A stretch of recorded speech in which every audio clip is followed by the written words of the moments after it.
Mesdames, Messieurs, bonsoir. Et ravi de vous retrouver pour cette deuxième édition de Droit aux urnes. Au cœur des enjeux électoraux, alors que la classe politique camerounaise règle progressivement son horloge à l'heure d'un double scrutin municipal et législatif du 9 février, incisif et décisif pour le Cameroun nouveau qui se dessine à grands traits sous nos yeux. Après avoir consacré la première émission de Droit aux urnes aux législatives, cette édition jette une lumière crue et drue sur les municipales, porteuse de tant d'espérance dans un contexte d'accélération de la décentralisation. Aurons-nous les hommes et les femmes de la situation pour impulser le développement local au soir du 9 février? Question à choix multiples pour les 38 partis politiques en lice pour les municipales. Invité au débat ce soir, j'ai le plaisir d'accueillir le ministre Patrice Ambassala, candidat aux élections municipales dans la commune d'Ayos, c'est dans le Nyon et Foumou, c'est bien sûr sous les couleurs du Rassemblement démocratique du peuple camerounais. Bonsoir, monsieur le ministre. Bonsoir, monsieur Vina, bonsoir à vos téléspectateurs et bonsoir aux copanélistes. Le statut d'élu local, vous le connaissez, puisque par le passé, vous avez été conseiller municipal, mieux, maire de la commune d'Ayos. Vous avez également bénéficié de la haute confiance du chef de l'État qui vous a confié les clés du ministère des Travaux publics dans le premier gouvernement du septennat des grandes réalisations. Et de 2011 à 2015, votre séjour au gouvernement. Et vous avez repris, pour ainsi dire, votre bâton de pèlerin pour impulser le développement à la base. Je voudrais vous demander comment on aborde une élection où le match semble plié, pour ainsi dire, puisque dans la commune d'Ayos, le RDPC, la liste du RDPC est celle en lice. Et quand bien même il y aurait eu, par extraordinaire, une autre liste, c'est un bastion du RDPC. Je ne parlerai pas de socle granitique, mais nous n'en sommes peut-être pas très éloignés. Est-ce que c'est avec la même adrénaline lorsque les jeux semblent plier? Non, l'élection municipale, il faut bien le dire, hein, à deux niveaux. On va être élu le 9, pour être conseiller municipal. Et chez nous, dans les zones que vous qualifiez comme un socle granitique, les enjeux sont souvent à l'intérieur. Les enjeux sont qui va être maire, qui va être adjoint, parce que la formalité de l'élection des conseillers municipaux passe assez vite. Donc l'adrénaline, elle est là, les ambitions sont là, sauf que ça se passe un peu Alors je me suis d'ailleurs laissé dire, en traînant les oreilles ici ou là, que justement dans ces bastions, tout le monde est déjà quasiment dans le coup d'après. L'élection du 9 février étant jouée, on est déjà dans l'élection des exécutifs communaux et même dans les grandes agglomérations, on est déjà dans l'élection du maire de la ville. Vous confirmez donc? Oui, c'est tout à fait normal. On ne peut pas aller à une élection municipale pour séquencer les activités, pour dire il faut d'abord qu'on soit élu, conseiller municipal, pour voir après comment ça va se passer pour être élu maire. Non, ça se fait en fait d'un jet, hein, et puis les gens se préparent en conséquence, un peu désordonnés parce que il y a eu des consensus, des listes qui sont un peu dont personne ne maîtrise la logique, et ça fait donc que les gens s'activent pour faire des campagnes un peu débridées là pour être maire à la fin. Donc on ne peut pas ne pas s'attendre à ça parce que il faut se préparer un peu plus vite, un peu tôt pour que à la fin on soit peut-être en train de passer l'élection de maire. Alors, je ne vous sonnerai pas sur vos intentions ce soir, du moins pour le moment, mais sur les listes publiées par l'ECAM, votre nom figure en troisième place. Donc, vous n'êtes pas la tête des listes AYOS. Mais l'avenir nous dira. En face de vous, le président Ekane Anissé, vous êtes tête de liste du Manidem à la commune de Douala premier. Vous avez été candidat à l'élection présidentielle, puis plusieurs fois à ces élections locales, législatives, municipales. Vous avez coutume de dire que la politique, c'est comme le vélo. Il faut tout le temps pédaler, sinon on tombe. Et donc, vous êtes constamment à l'abordage. Est-ce qu'on va dire que, vous m'avez d'ailleurs dit hors antenne, que vous pensez que cette fois-ci, c'est la bonne, que vous serez élu conseiller municipal à Douala premier? Merci de m'avoir invité. Oui, la politique, c'est comme un vélo, il faut pédaler, sinon on perd l'équilibre.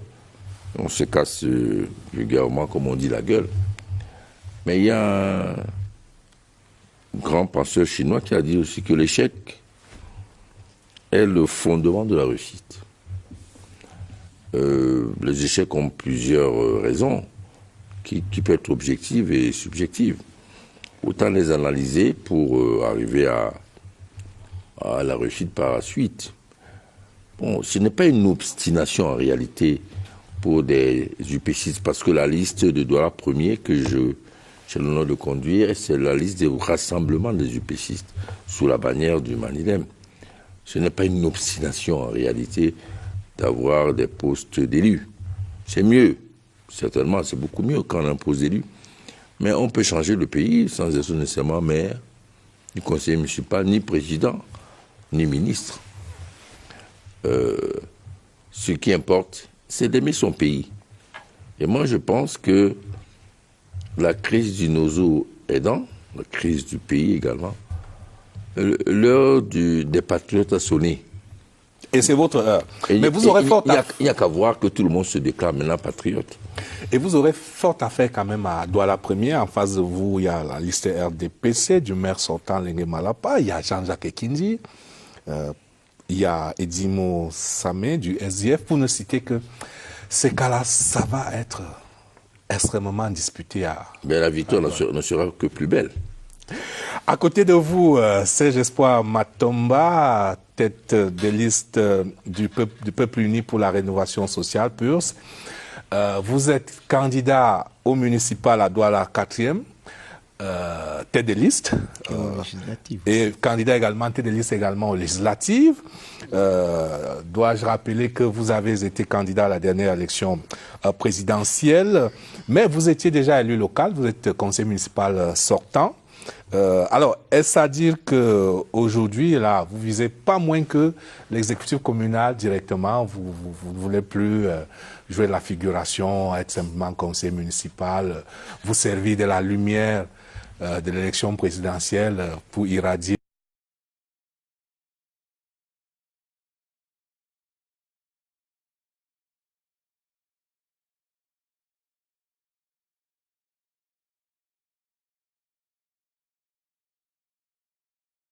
pour irradier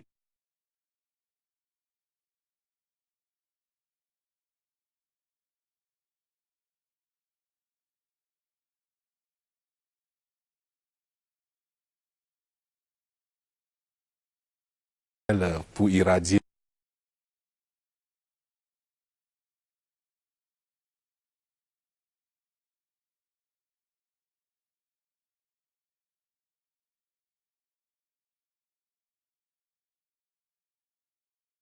pour irradier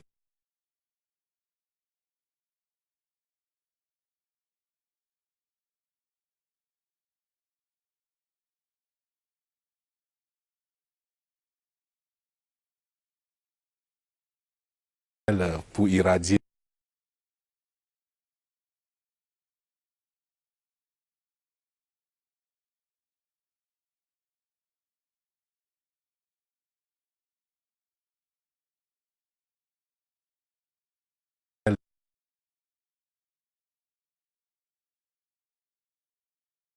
à l'œuvre. On les a vus sur le terrain, on a vu comment par la volonté et le travail, ils ont transformé des localités.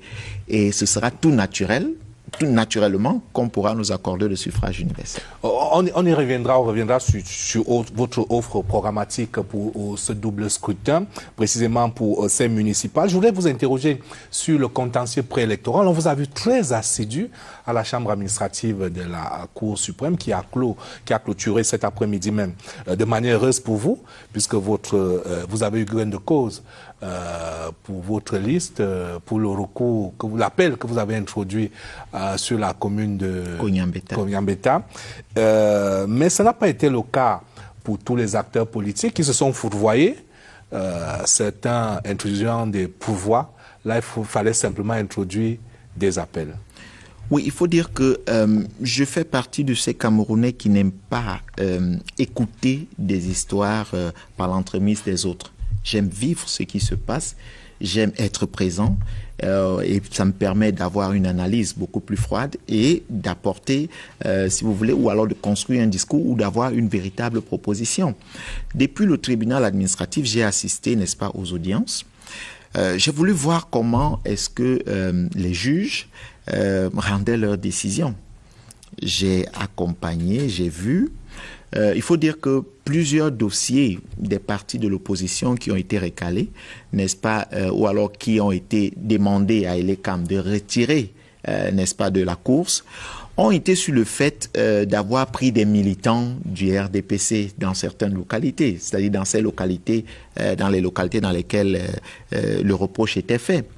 Et quand on arrive à la chambre administrative, déjà, il faut dire que les juges au niveau du tribunal administratif, pour la plupart des tribunaux, ont induit, n'est-ce pas, plusieurs citoyens, plusieurs partis en erreur, parce qu'ils ont rendu les décisions en premier et en dernier ressort. Pourtant, ils devaient rendre la décision en premier ressort. Et lorsqu'une décision est rendue en dernier ressort, alors il n'y a que lieu à faire un pouvoir. Et c'est ce qui s'est d'ailleurs passé pour plusieurs formations politiques. Ces formations ont déposé des pouvoirs et se sont vues tout simplement déboutées parce que c'était des pouvoirs en lieu et place des appels. Mais pour des formations politiques qui ont déposé des appels, j'ai vu une chambre qui a plus ou moins géré le contentieux préélectoral avec une sorte d'indépendance. Parce que vous aussi, vous dites du bien de cette chambre administrative là. Oui, on a entendu la part de plusieurs acteurs politiques. Écoutez, lorsque les choses sont bien faites, il faut pouvoir le dire. Ce n'est pas le fait d'être tout simplement dans l'opposition que nous avons intérêt à tout critiquer ou alors à dire que ceci va mal, même lorsque nous savons que c'est bien fait. J'ai assisté à des audiences, je déplore certains rejets de listes, je déplore, mais je peux dire que j'ai vu une chambre qui a plus ou moins géré les dossiers avec impartialité. Et d'ailleurs, il faut noter que la plupart des décisions qui sont venues des tribunaux administratifs n'ont pas eu gain de cause dans cette chambre-là.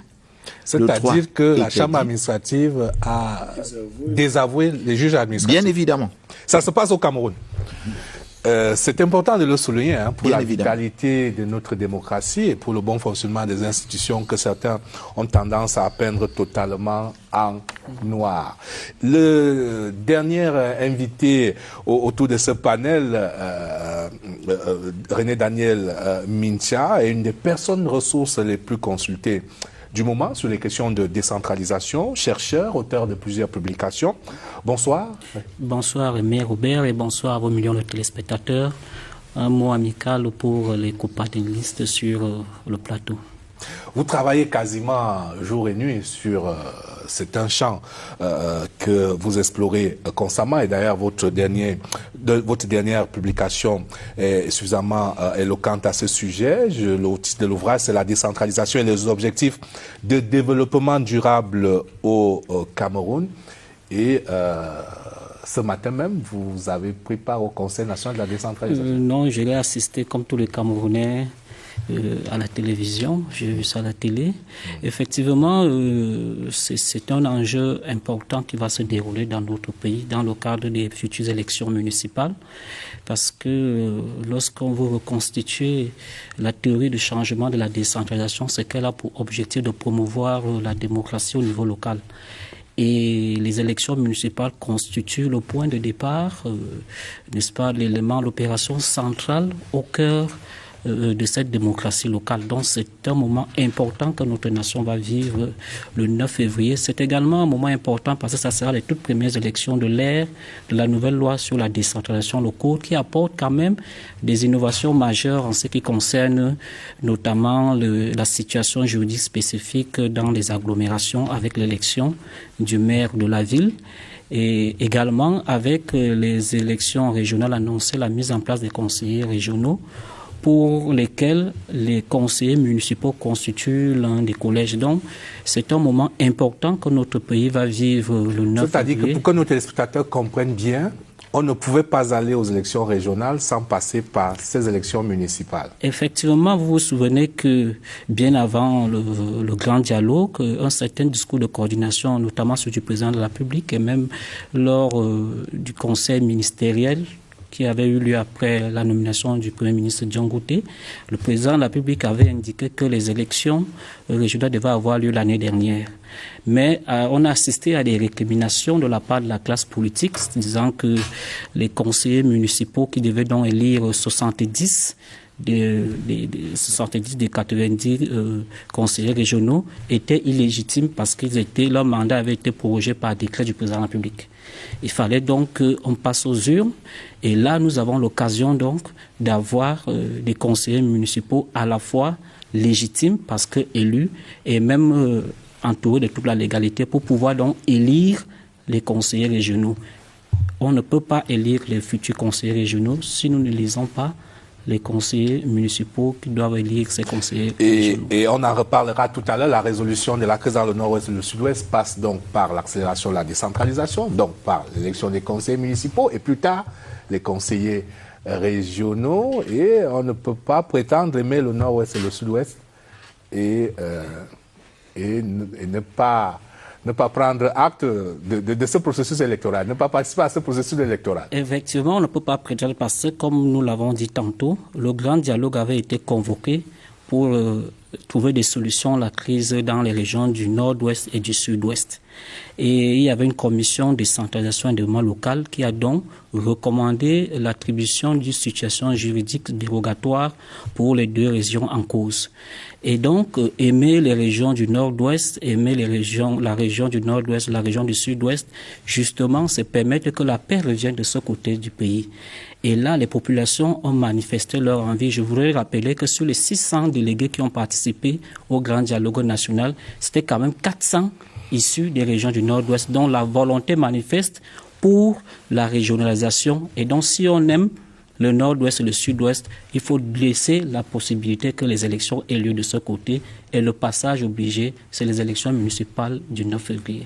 Et celui qui n'aille pas aux élections municipales ne pourra pas être aux élections régionales. Effectivement, même s'il participe, c'est déjà perdu d'avance, parce que ce sont les partis qui contrôlent. C'est vrai aussi que ce n'est pas toujours vrai. Nous avons assisté à un cas de figure lors des élections sénatoriales de 2018, si je me trompe, où les 7 sénateurs d'une région du Nord-Ouest ont été élus pour le compte d'un autre parti politique, alors que c'est un autre parti politique qui contrôlait l'ensemble de la majorité. Donc, mais qui avait quand même beaucoup de conseillers. Mais il se trouve que ceux qui n'auront pas de conseillers municipaux, je crois que ceux qui n'ont pas parti, qui ne vont pas seront absents. Ils seront absents pour 5 ans de la vie politique. C'est regrettable. Et seront donc absents de ce champ-là.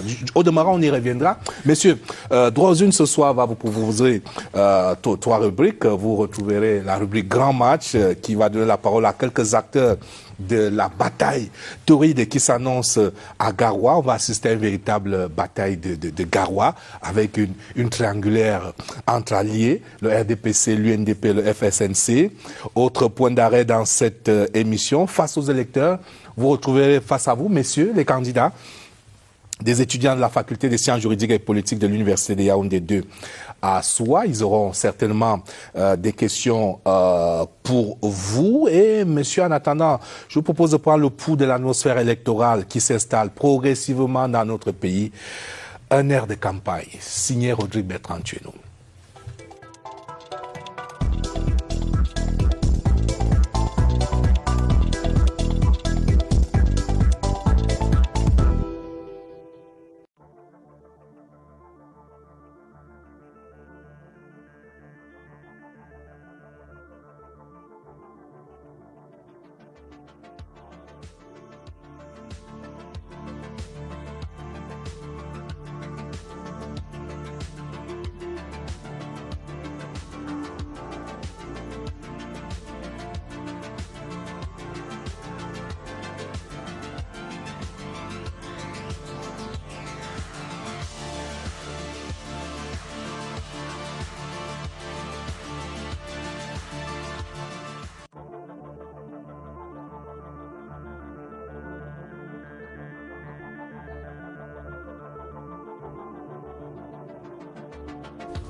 Alors, problème de son dans ce sujet qui devait nous installer dans cette atmosphère de campagne. On va y aller, monsieur, dans le vif du débat, mais je voudrais rapidement camper les enjeux en chiffres de cette élection municipale.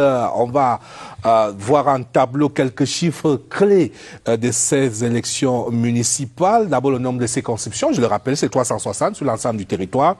Le nombre de partis politiques, ils sont 38, on va le voir dans ce tableau. Le fichier électoral total, sous réserve des derniers toilettages de l'ECAM, c'est 6 851 128 électeurs. Le nombre de bureaux de vote, c'est 26 229 bureaux de vote répartis sur l'ensemble du territoire national. Alors, la première question va être pour vous, monsieur le ministre du haut, hein, de votre expérience. On dit souvent de l'élection présidentielle que c'est la rencontre d'un homme avec le peuple, mais s'agissant de l'élection municipale, qu'est-ce qui fait la différence? Est-ce que la stature d'un homme peut faire la différence, ou alors simplement il va y avoir la fidélité des allégeances au parti, de sorte que, quelle que soit la figure qui préside au destiné d'une liste, que ce soit Ekana Anissé, que ce soit Serge Espoir Matomba, si le parti n'est pas fort, ils ne pourront pas passer. Non, je pense qu'il faut reconnaître qu'il y a quelque chose un avatar dans cette affaire d'élection municipale.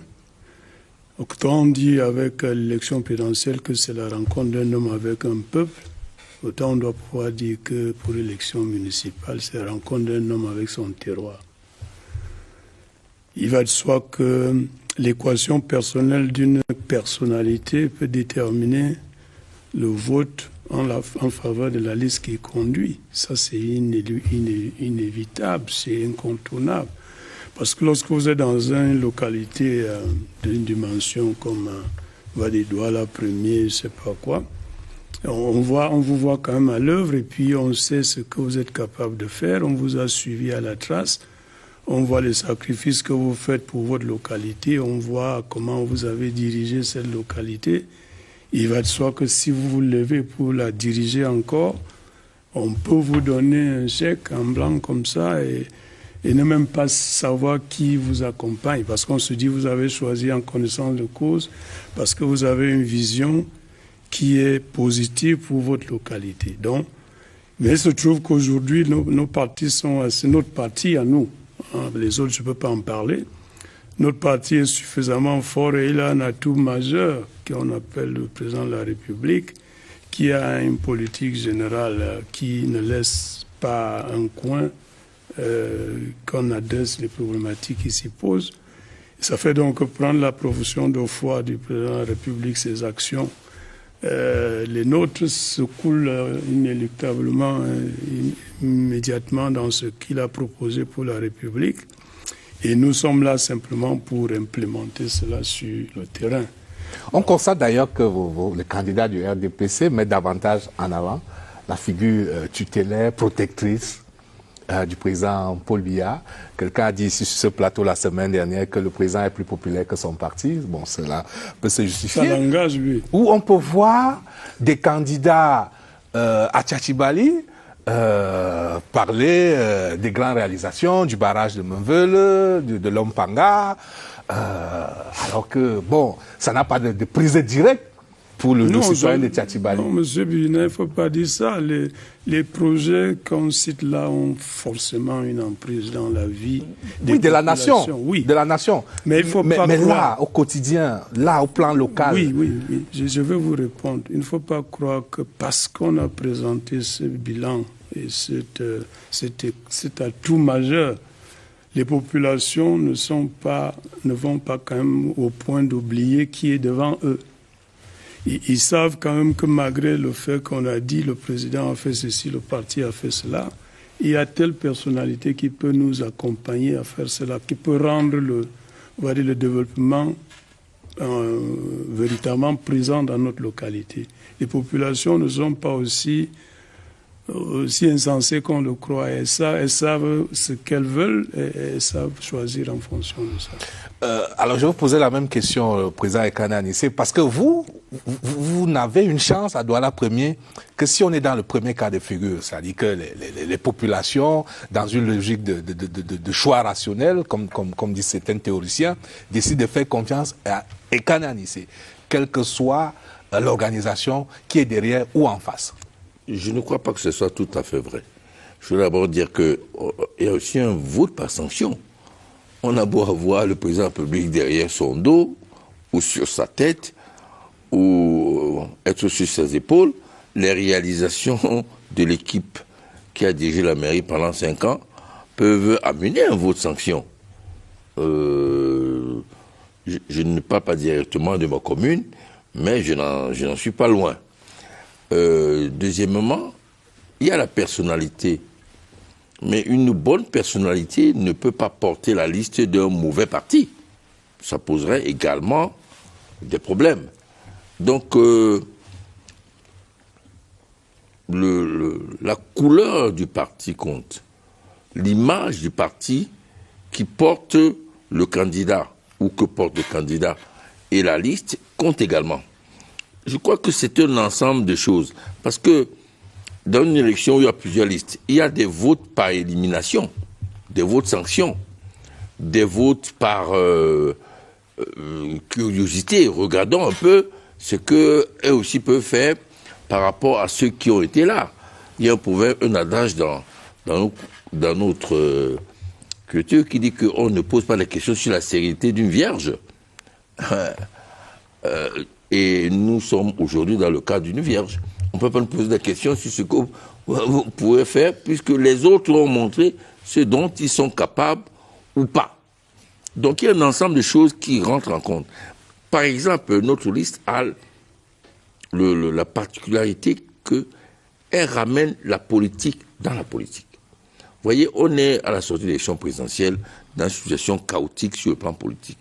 On est sorti vraiment de la politique, on est dans les repris identitaires, les violences verbales, le sectarisme complètement idiot de surenchère. Nous voulons ramener la politique dans la politique, en faisant une liste, bien sûr avec un manifeste municipal, mais avec une certaine orientation politique. C'est la liste du rassemblement des UPCistes, en proie des UPCistes, en proie à des vents contraires. Il faut redonner l'espoir aux UPCistes, aux sympathisants UPCistes, qui sont beaucoup plus nombreux qu'on peut imaginer, parce que c'est quand même ce parti qui a marqué la vie politique du pays. Donc, c'est un ensemble de choses qui composent, je veux dire, l'efficacité d'une liste au niveau des municipales. Serge Espoir Matomba, vous amorciez déjà cette réflexion dans votre première prise de parole sur ce qui peut faire la différence. Oui, ce qui devrait normalement faire la différence aujourd'hui, c'est les différents projets ou alors les plans de développement que chaque liste pourrait présenter. Parce que, vous savez, on a, comme j'ai l'habitude de le dire, le simple fait de dire que les choses ne marchent pas ou alors de faire des constats et rester sur le diagnostic n'aide pas trop. Et il faut même regarder que en face, généralement, on est arrivé en panne d'inspiration. Il y a déjà une panne d'inspiration. Pourquoi?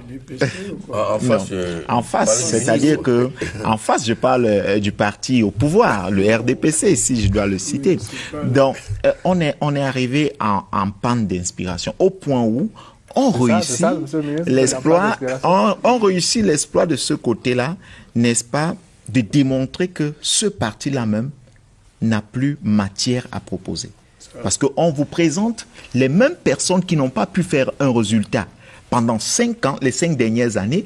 On vous présente les mêmes personnes qui n'ont pas fait un bon résultat, les 10 dernières années. On vous dit, c'est encore ces personnes-là que vous devez choisir. Et ces personnes n'ont que pour projet, comme le disait le ministre, le président Paul Biya. Mais le président Paul Biya, il ne vient pas développer une localité. C'est pour cette raison que vous allez assister à des scènes terribles pendant la période de pré-campagne ou la période de campagne.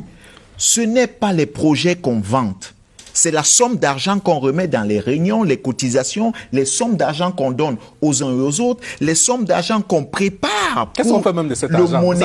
pour le monnayage des représentants dans les bureaux de vote. Voilà comment on fait la campagne. Plus grave, aujourd'hui, l'image qu'on a tant voulu coller à Elekam comme étant une cellule, si vous voulez, du parti au pouvoir, Elekam a, par enchantement, réussi à se dégager de cette image. Oui. Mais le plus grave, c'est que certains administrateurs civils se comportent pire que les militants des partis politiques. Vous ne voulez pas des autorités administratives? Je vais vous donner quelques exemples. Vous voulez parler des autorités administratives? Des autorités administratives.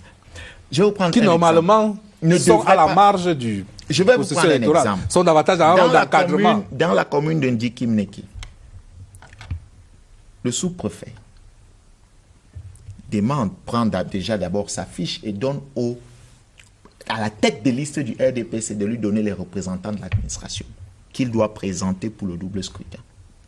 Vous avez des préfets qui ont initié des tournées subitement, depuis un moment, et qui demandent aux populations de ne pas laisser l'opposition gagner. Mais nous sommes où? Nous sommes dans quel pays? Quel type d'élu devons-nous avoir?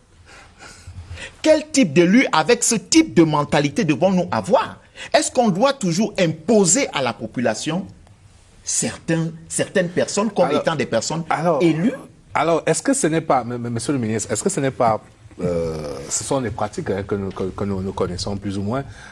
Parfois, on accuse les élites de mettre la pression sur les autorités administratives. Les élites? Oui, les élites du parti au pouvoir, on va le dire ici. Ouais. De mettre les élites elles-mêmes qui veulent faire les résultats, parce qu'après, il y a une course aux résultats au plan national, de dire que dans mon département, j'ai ramené le maximum de suffrages, parce qu'il y a des positionnements et autres. Donc, je suis tenté de prendre la défense des autorités administratives, mais... Non, moi, je pense qu'il ne faudra pas qu'on se défausse sur les autorités administratives, parce que les autorités administratives demandent aussi de nettoyer les villages. Les villages sont sales. Les autorités administratives demandent de faire ci ou ça ne s'est pas fait. Ce n'est pas seulement l'élection qu'on va écouter les autorités administratives. Bon, ici, on parle du... Monsieur le Président, je prenais ça comme ça pour vous démontrer que la liberté est le primat en matière d'élection.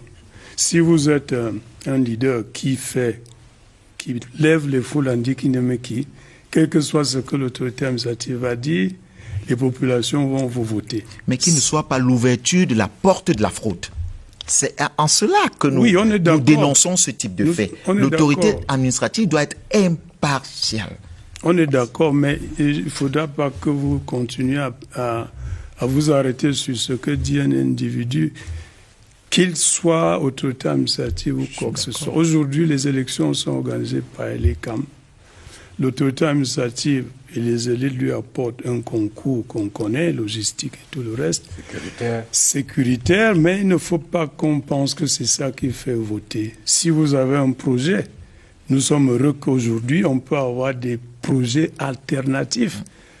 Il faut venir nous démontrer que la déclinaison du projet politique du président Paul Biya que nous tenons à la base, vous pouvez faire mieux que nous. Et les populations vont vous voter parce que je pense que vous êtes déjà confiant au régime judiciaire de notre pays. Vous devez maintenant avoir confiance en vos populations et vos électeurs. Ils ne vont pas vous laisser tomber pour si peu. Non, nous ne disons pas, monsieur le ministre, je ne dis pas que les électeurs nous laisseront tomber. C'est un fait qu'on pose sur la table, tout en disant à l'autorité administrative qu'il doit se contenter de faire uniquement son travail et laisser les électeurs choisir librement. Alors, parlant d'argent, l'argent est rassemblé par tous les partis. Il y en a qui sont même très modernes.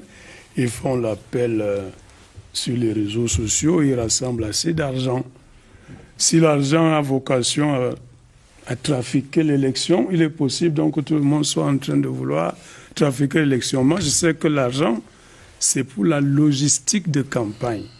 Il y a des caravanes qui se déplacent, il y a des scrutateurs qu'il faudra amener dans les bureaux, les ramener avec les procès-verbaux, ainsi de suite. C'est pour ça que chaque parti met en place une intendance de la campagne. Donc il ne faut pas qu'on pense que lorsqu'un parti fait l'appel de fonds, que c'est pour aller soudoyer on ne sait pas qui. C'est pour assurer d'avoir une campagne parce que nous sommes face à une adversité qui ne dit pas son nom. 35 partis en face de nous seuls.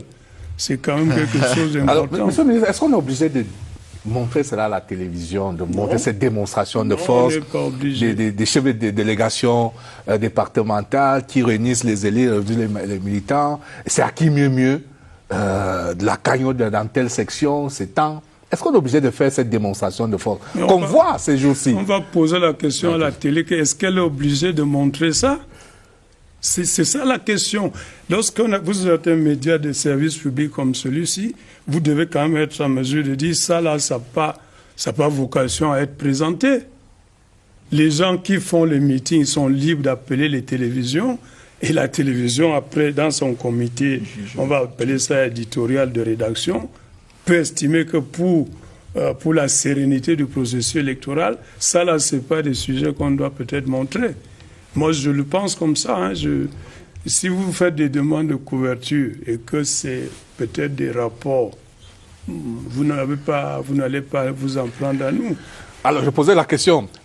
Maintenant, j'ai l'impression que le président Matomba a quelques inquiétudes sur la transparence électorale. Il me vient cette question que j'ai toujours posée aux leaders de l'opposition sur leur capacité à se mobiliser pour protéger leur vote, quelles que soient les manœuvres que les autres peuvent mener par ailleurs. Et on a l'impression que vous jouez toujours en solo, chacun en solitaire, et résultat, à la fin, ce n'est pas toujours productif. Il n'y a rien à Non, suivre. il faut dire que... Je posais la question au président Kane. Non, moi, je reviens un peu sur ce que Matomba a dit. Il est évident, bon, ce n'est pas un cas, on ne peut pas généraliser, mais il est évident que certaines autorités administratives confondent leur appartenance en réserve au RDPC et leurs fonctions. Ça arrive. Mais pas à l'opposition. Non, Vous avez des sympathisants aussi. Oui, mais leur carrière n'est pas liée aux résultats dans leur territoire. Mais moi, je pense qu'il faut mettre les Camerounais devant leurs responsabilités. On n'a pas affaire à un peuple d'imbéciles. Malgré l'argent qui circule pendant la campagne, moi, je crois faut quand même demander aux Camerounais que, bon, s'ils veulent que ce pays se développe, il y a mieux que céder à quelques centaines de milliers de francs. Il faut mettre les Camerounais devant leurs responsabilités. Chaque peuple a le devoir de se libérer, d'avancer vers le progrès, en dépit des écueils, qui sont la corruption, le clientélisme, le tribalisme.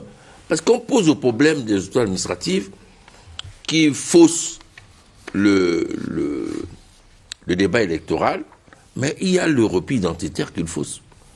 Quand nous disons que nous ramenons la politique dans la politique, je ne vous apprendrai rien en vous disant que les plus grandes mobilisations politiques se font dans l'arrière-boutique, pas devant, sur des bases sectaires, etc. Par rapport au fait que les militants du RDPC sont portés par la carrure ou les épaules du chef de l'État, j'ai vu aussi des partis qui affichent en fond de leur flyer ou affiche le président de leur parti, qui considère comme un élément... atout majeur. Un atout majeur. Ça, on ne peut pas le reprocher au RDPC, même si, comme je considère que le bilan n'est pas aussi positif que ça. Moi, je voudrais dire que ce pays ne va avancer que si les Camerounais le veulent. Et ils doivent le vouloir, au lieu de se plaindre, au lieu de céder au clientélisme, au tribalisme, à la corruption. Cela dépend de nous. L'avenir de ce pays dépend des Camerounais, quelles que soient les contingences des avatars de notre situation actuelle. Moi, je ne donne aucune espèce de considération à un Camerounais qui cède parce qu'on lui a donné quelques dizaines de milliers de francs. Alors, le RDPC qui repart avec une bonne longueur d'avance, parce que je voudrais préciser que le principal parti au pouvoir, le Rassemblement démocratique au peuple camerounais, est seul en liste dans près de 140 communes. Il n'y a pas Cayos. Dans près de 140 communes, le RDPC est seul en liste. Et donc, Ça pose problème. Est déjà sûr de l'emporter. Sur 360 communes, je rappelle rapidement, on va le voir en tableau, la carte communale issue des municipales de 2013 pour voir le chemin qu'il a fait pour l'opposition. En 2013, le RDPC avait gagné 305 communes. Le SDF qui venait en deuxième position, c'était 23 communes, l'UNDP 15 communes, le MDR 8 communes, l'UPC 7 communes, l'UDC 5 communes, l'UFP 1 commune, celle de Yabassi, l'UMS 1 commune. Évidemment, d'autres partis ont pu également avoir des élus, comme Serge Matomba du PUS, comme Univers, mais sans être en capacité de diriger l'exécutif communal. Vous voyez le RDPC 305 communes en 2013 jusqu'à ce jour. Le RDPC qui repart déjà avec près de 140 communes gagnées d'avance.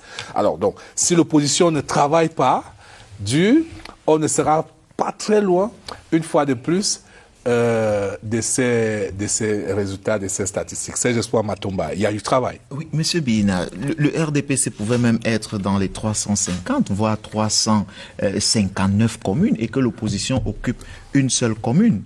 Mais lorsqu'on pose le sujet devant l'électeur, on lui dit le RDPC part déjà gagnant. Il part gagnant en quoi? Au nombre des communes. Ok, d'accord. Est-ce qu'il part gagnant au nombre du développement qu'il va implémenter? La réponse est non. L'opposition peut être représentée dans une seule commune et réussir le pari de développer cette commune mieux que ceux qui sont représentés dans 359 communes. Et c'est en cela que nous devons travailler. C'est pour cette raison que nous devons essayer de modifier le discours selon lequel on veut démontrer qu'il y a une machine en face, qu'il y a un grand nombre. Le grand nombre ne signifie pas développement. Aujourd'hui, il est question que les différents partis qui compétissent, les 38 qui compétissent, puissent, n'est-ce pas, démontrer par les actes dans ces différentes communes qu'elles sont en mesure de développer ces communes mieux que le RDPC. Ainsi, nous pouvons solliciter d'autres suffrages librement. Alors, monsieur, je vous propose un arrêt dans cette émission en espérant que la régie son sera mieux inspirée. Cap sur Garoua, où va se jouer une véritable triangulaire, la bataille de Garoua entre trois alliés en temps ordinaire, mais qui vont se livrer une bataille féroce, le RDPC, l'UNDP, le FSNC. On va écouter les réactions croisées de quelques grandes figures de ces partis, notamment le ministre Tiroma du FSNC et quelques acteurs locaux de l'UNDP et du RDPC qui promettent qu'il y aura match. C'est la rubrique grand match de cette émission.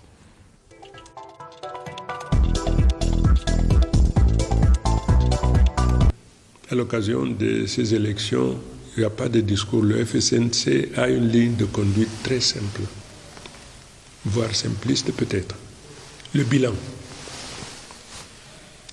Qu'est-ce que vous avez fait pour les populations au bout de 5 ans, au bout de 10 ans, au bout de 15 ans? Qu'avez-vous fait pour les populations? La stratégie du FSNC est très simple. Au cours des 11-12 dernières années, nous savons la dotation allouée à chaque député par l'Assemblée nationale. Nous l'avons évalué au bout de 11 ans, 11 ans et demi, 12 ans. Chaque député a reçu 90 millions. Et cet argent est destiné aux populations. Les populations qui sont dans la souffrance, presque dans la déshérence. Alors que l'Assemblée nationale a alloué de l'argent pour faire face à une telle situation. Il faudrait bien que les bénéficiaires, ceux-là qui en ont été les gestionnaires désignés par l'Assemblée nationale, il faut bien qu'ils nous expliquent d'où vient-il que, alors qu'on leur a alloué une somme aussi importante, 90 millions, que nos enfants se trouvent aujourd'hui assis à même le sol. Il y a des choses que le gouvernement doit faire, que le gouvernement est en train de faire bon an, mal an.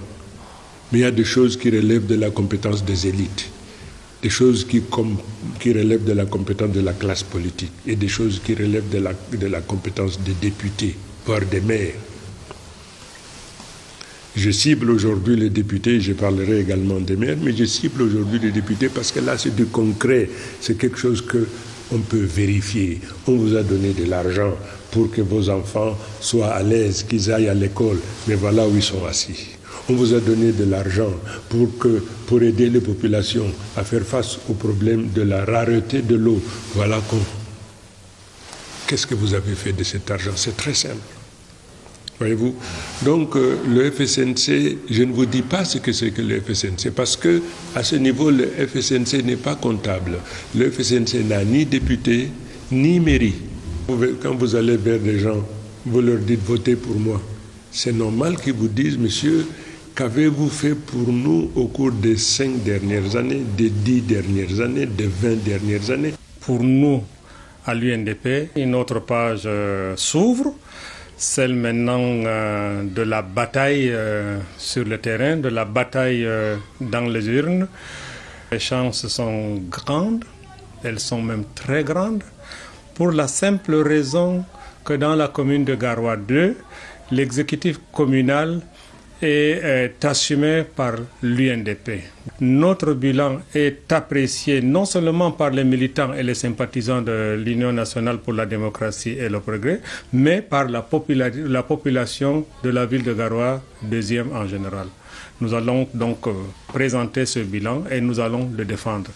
Nous estimons que dans la ville de Garoua 2e, dans l'arrondissement de Garoua 2e, nous sommes les seuls poids lourds. Nous mettrons tout en œuvre pour que les élections se déroulent dans d'excellentes conditions, pour qu'il n'y ait pas d'irrégularité comme nous avons eu à le constater par le passé. La stratégie du parti est une stratégie globale pour le département, pour la région, pour le pays, mais cette stratégie sera adaptée dans chaque commune, dans chaque arrondissement, dans chaque circonscription, parce que les réalités ne sont pas les mêmes. Le RDPC a pour ambition de rafler tous les sièges dans le cadre de ce double scrutin.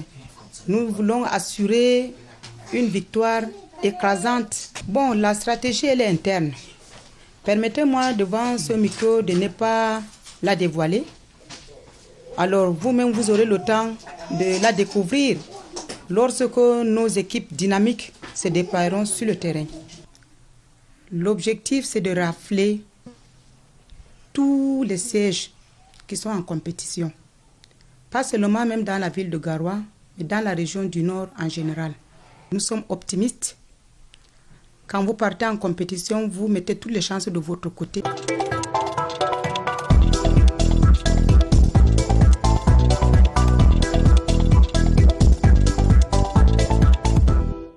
Voilà, le ton est donné pour la bataille des Garoua entre ses alliés, le RDPC, l'UNDP, le FSNC. On l'a dit, ces municipales vont marquer un coup d'accélérateur pour le processus de décentralisation, un coup d'accélérateur consacré par la loi du 24 décembre 2019 portant Code général des collectivités territoriales décentralisées.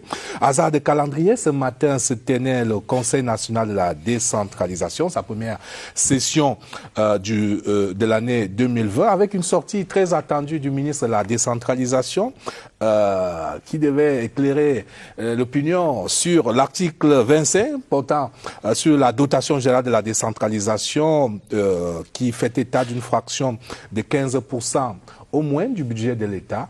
Et le ministre Georges Elanga Obama, dans une déclaration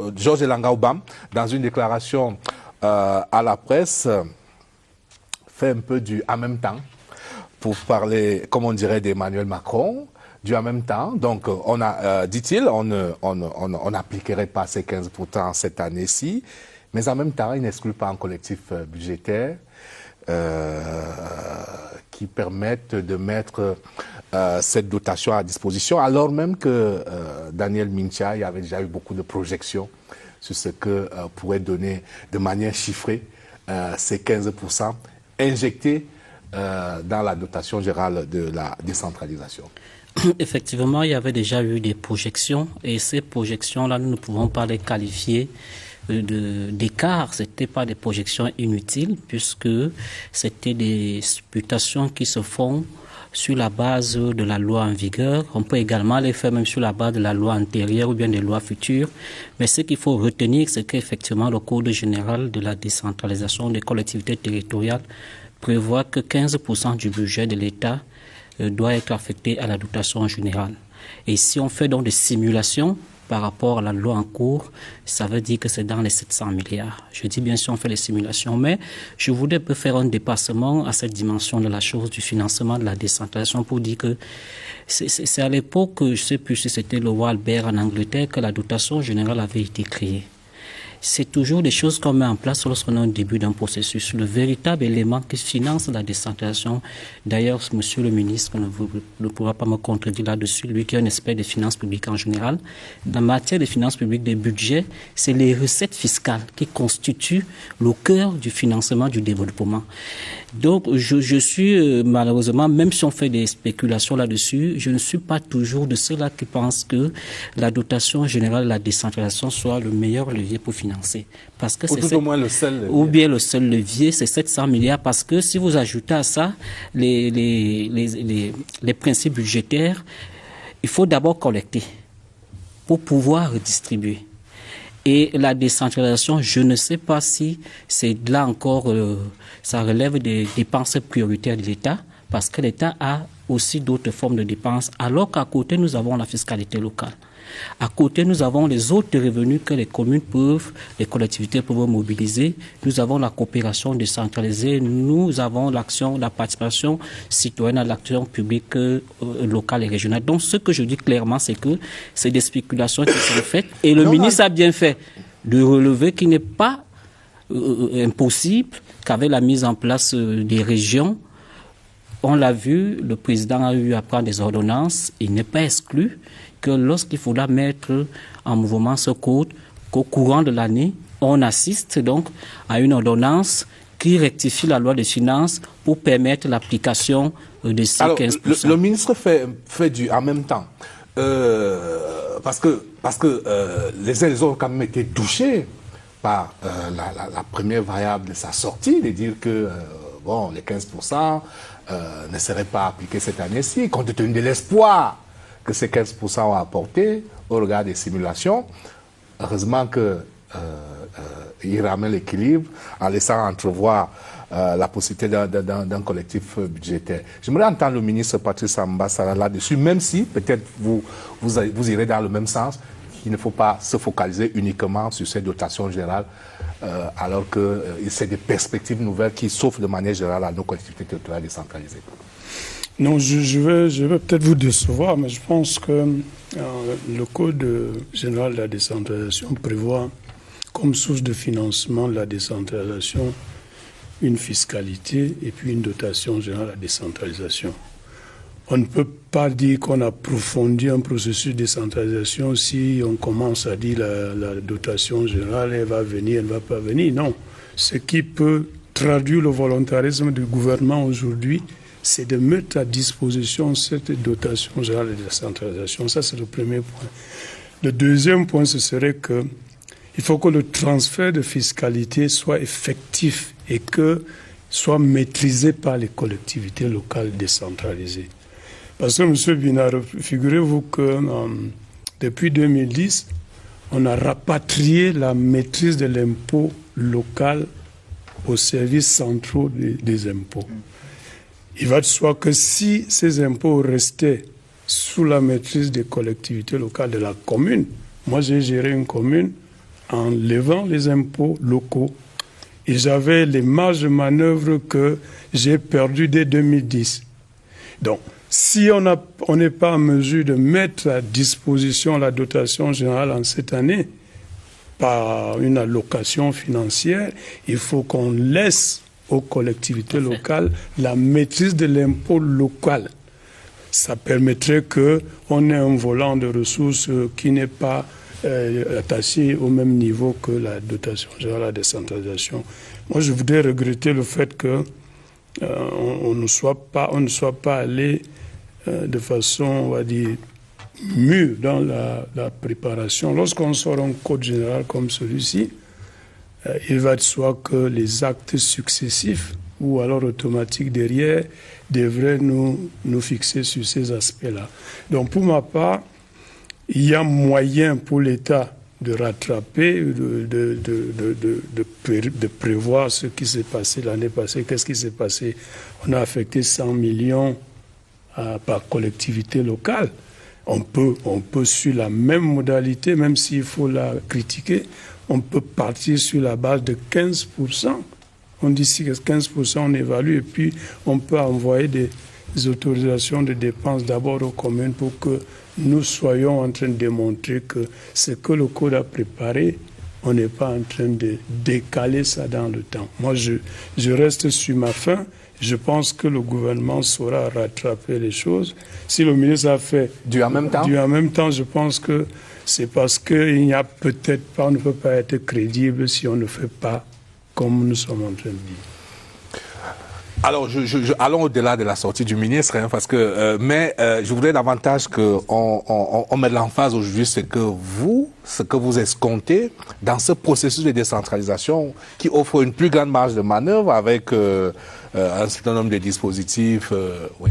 Non, je voudrais dire, ce n'est pas pour enfoncer le clou qu'a dit bien enfoncé le ministre candidat. Comme vous? Oui, mais pas ministre. Non, je voulais dire que ça ne fait pas sérieux. Parce qu'il s'agit d'une loi qui a décidé que c'est 15%. On ne joue pas avec la loi, surtout lorsqu'on est responsable, justement. Mais la loi ne dit pas que... Oui, non. Je veux dire que... La loi est applicable. Oui, elle est applicable. Elle est prorogée. Elle est promulguée par le chef de l'État. Que le chef de l'État puisse, par une ordonnance... faire en sorte que la loi soit bien appliquée, ça c'est normal. Mais on ne peut pas au début commencer à dire qu'on peut ne pas appliquer la loi. Non, on doit l'appliquer. Prendre toutes les dispositions qu'elles soient appliquées, même si c'est par une ordonnance qui suivrait. Ou par un collectif budgétaire que le ministre n'a pas exclu. N'a pas exclu. Donc c'est déjà la présentation ça ne fait pas très sérieux.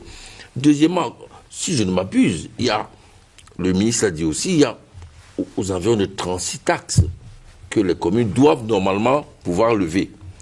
Mais non seulement les dispositions pratiques pour le faire font souvent défaut, mais lorsque la commune arrive même à les lever, l'État ponctionne ou lui demande, bon, envoyez d'abord, on va régulariser ou faire la péréquation après. Je pense que si on veut aller vraiment vers la décentralisation... Même si on a besoin aussi de péréquation, parce que toutes les communes ne sont pas logées à la même enseigne du point de vue des ressources. Oui. Donc la péréquation... Donc les impôts péréquation, on peut comprendre. Oui. Mais les impôts locaux directs, il n'y a pas de débat dessus. Mais le fait qu'on est là pour faire de la péréquation. Je voudrais dire qu'il faut aller rapidement vers ce que la loi a décidé. Et permettre à ce que la vitesse dans le processus de décentralisation augmente. Pour montrer bien que la crise du Nozo a eu quelque chose de bénéfique pour l'avenir du pays. Le grand dialogue national a servi de développement du pays. Pas faire maintenant comme si on va revenir tout doucement, comme on l'a souvent fait, à l'échelonnement de l'application de la loi. Progressivement. Progressivement, comme ça a été pour la Constitution. Alors, avant que le Serge Espoir Matomba, je voudrais quand même que vous écoutiez René Daniel Mincha qui, lui, demande d'explorer les autres possibilités, les autres mécanismes de financement des collectivités territoriales décentralisées. J'ai entendu l'année dernière des maires que j'ai eu le plaisir de recevoir ici disent qu'ils veulent seulement 1 milliard. Qu'on leur donne 1 milliard dans le cadre de la dotation générale, cela ferait leur bonheur. Maintenant, les projections avec 15%, ils auraient peut-être 2 à 3 milliards, on le leur souhaite. Mais en attendant, Daniel Mincha, vous estimez qu'il y a des mécanismes qui ne sont pas sûrement exploités. Le Code général en prévoit même de nouveaux. Effectivement, le Code général en prévoit de nouveaux.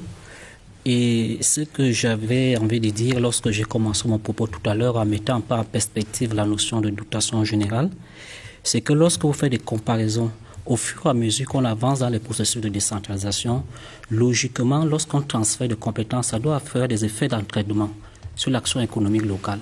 Lorsque vous injectez 100 millions dans une commune, 200 millions, 500 millions, et que les gens mettent ça à contribution pour relever le tissu économique local, cela doit alimenter la fiscalité directe locale.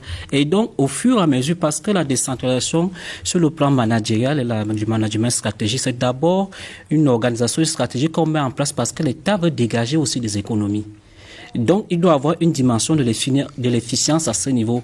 Généralement, donc, dans les pays qui ont mis en place ce genre de choses, qui ont avancé, c'est qu'on observe au fur et à mesure que le processus avance et que la mayonnaise prend au niveau local, la dotation générale de la décentralisation, normalement, doit diminuer parce que ça renfloue, la fiscalité renfloue les caisses. C'est le processus, normalement, vers lequel nous devons avancer. Malheureusement, jusque-là, c'est pas le cas parce qu'il faudrait quand même le dire, mais Robert, que depuis les indépendances, on construit quand même les écoles. C'est depuis les indépendances qu'on construit l'école, on creuse des forages, etc. Alors que lorsque vous faites une analyse dimensionnelle de notre politique de décentralisation, elle obéit davantage à une logique économique. Donc, il faudrait libérer les énergies au niveau local, faire en sorte que les économies locales soient dynamiques et inclusives pour que cette fiscalité donc puisse compenser et que c'est ça l'enjeu. C'est pour ça que je dis que la fiscalité est le moteur du financement du développement au niveau local. Malheureusement, nous continuons à faire le focus. À côté de cette fiscalité, mais Robert, n'oublions pas ce que nous appelons les contingences, les opportunités qui se présentent à travers les partenariats. Aujourd'hui, c'est les objets de développement durable. Et là-dedans, vous avez au niveau international des partenaires qui sont disposés à se substituer aux États pour être garants, pour garantir les collectivités, pour accéder à ce qu'on appelle les investissements directs. Vous avez également toutes ces carrières, toutes ces ressources que nous devons exploiter au niveau local. Nous avons cette diaspora. Nous aimerions qu'au lieu de faire violence sur la démocratie par des mots de boycott autant pour moi, que ce soit plutôt une diaspora qui contribue dans le cadre de la participation citoyenne au développement local. Donc il y a toute cette batterie de mesures. N'oublions pas, excusez-moi, je ne voudrais pas blesser les hommes politiques sur le terrain en citant pour le libéralisme communautaire, je le sais juste comme un chercheur, que le président, dans ce livre-là, fait allusion justement, fait allusion là-dedans. Comme que vous êtes libre de vos lectures. Hein. D'accord. Et que je suis soumis au principe de distanciation, de l'évaluation, je suis un évaluateur. Et le président cite les questions, les aspects relatifs aux tontines. Comment est-ce qu'on construit les églises dans nos villages, les stades? Tous les stades que nous avons dans nos villages, c'est des dons des populations du village. Ces populations font ces dons parce qu'elles savent que c'est l'affaire du village. C'est ça la décentralisation. Or, si nous continuons à faire un focus, je ne dis pas qu'il faut rejeter la dotation, c'est pas ça que je dis, mais la véritable autonomie en matière de finances publiques, il faut regarder les dotations qui viennent du budget de l'État comme les fonds extérieurs dans le cadre du budget de l'État. C'est des choses hypothétiques. Si je veux être autonome, je cherche à creuser d'autres sources. C'est ça justement que je dis, tout en maintenant ces dotations. Le ministre estime que vous êtes déjà aussi en train de faire du en même temps. Non, je pense que lorsqu'on sort d'une gestion centralisée d'un État, il faut que la dotation générale à la décentralisation soit massive. Parce qu'on veut transporter à la périphérie le développement local qui va générer la croissance et qui va permettre donc qu'on pensionne au fur et à mesure. Si les mairies ont demandé 1 milliard, c'était quand moi j'étais maire, ça.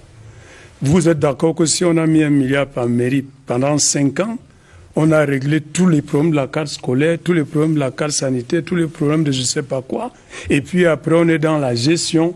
On peut donc commencer à dégraisser cette dotation générale à la décentralisation. Mais on ne va pas commencer à attendre, parce que pour conduire un partenariat décentralisé, là, il faut quand même avoir une bonne troute, 3-4 ans, pour instruire un dossier, pour arriver à avoir une subvention ou alors une aide qui vient de la coopération décentralisée. Un État doit d'abord... La supervision de la tutelle en plus. Oui, il n'y a pas de problème. Mais d'abord, un État doit d'abord garantir le fait que les collectivités soient viables. Donc, je ne m'oppose pas à ce que Minty a dit. Je dis simplement que dans le timing, on doit commencer par une bonne dotation qui donne donc de l'énergie aux collectivités locales pour que le pensionnement vienne dans les activités qui sont développées. Avant de donner la parole à Serge Matomba, je propose que le ministre vous gardiez la parole parce que je sais que vous aviez fait une réflexion sur l'unicité des caisses. Oui, ce n'était même pas j'ai d'ailleurs sur la finance. Sur la finance. J'ai d'ailleurs cherché à relire ce texte. Vous allez peut-être me donner une autre copie de ce texte parce que je voulais le lire quand je préparais cette émission. Il y a aussi un problème là à cette unicité des caisses de l'État. Oui, il y a un problème. Il y a un problème. J'ai dit que le ministère des Finances doit être garant de l'irrigation du processus de la décentralisation. Si je prélève un impôt à Ayus et on me dit dans la nomenclature cette taxe est étatique, le receveur qui est là, le percepteur, prend la taxe de l'État et la taxe communale va à la commune directement. On n'a pas besoin que l'argent vienne d'abord à la caisse centrale du Trésor pour qu'on renvoie ça à la perception, à la recette municipale 3 mois, 4 mois, sans calendrier après. On n'a pas besoin que lorsque vous avez eu une délégation de compétences, donc une autorisation de dépenses, que pour qu'on la paye, il faut que vous alliez faire les couloirs des ministères des Finances, c'est-à-dire que vous êtes maître d'ouvrage, mais vous ne garantissez pas le calendrier de paiement. Ainsi de suite. Donc, nous pensons que si le ministère des Finances décentralise... Lui aussi. Oui, parce qu'il faut qu'il décentralise quoi? L'émission et la perception des impôts avec une répartition instantanée sur le territoire. Et maintenant, on est sûr qu'on va appréhender toute la matière fiscale pour le bénéfice de cet État-là. Serge Matomba, à vous. Oui, ce que je vais dire concernant justement ce sujet sur la dotation générale de la décentralisation, c'est que c'est nécessaire lorsqu'on veut passer, n'est-ce pas, de la phase actuelle à une projection ou alors dans la décentralisation réelle, il faudra évidemment que les collectivités territoriales décentralisées aient les moyens de leur politique. Mais je vais peut-être faire une petite parenthèse avant de poursuivre pour dire qu'on peut même allouer à l'état actuel des choses. On peut même allouer ces 15% aux collectivités territoriales décentralisées.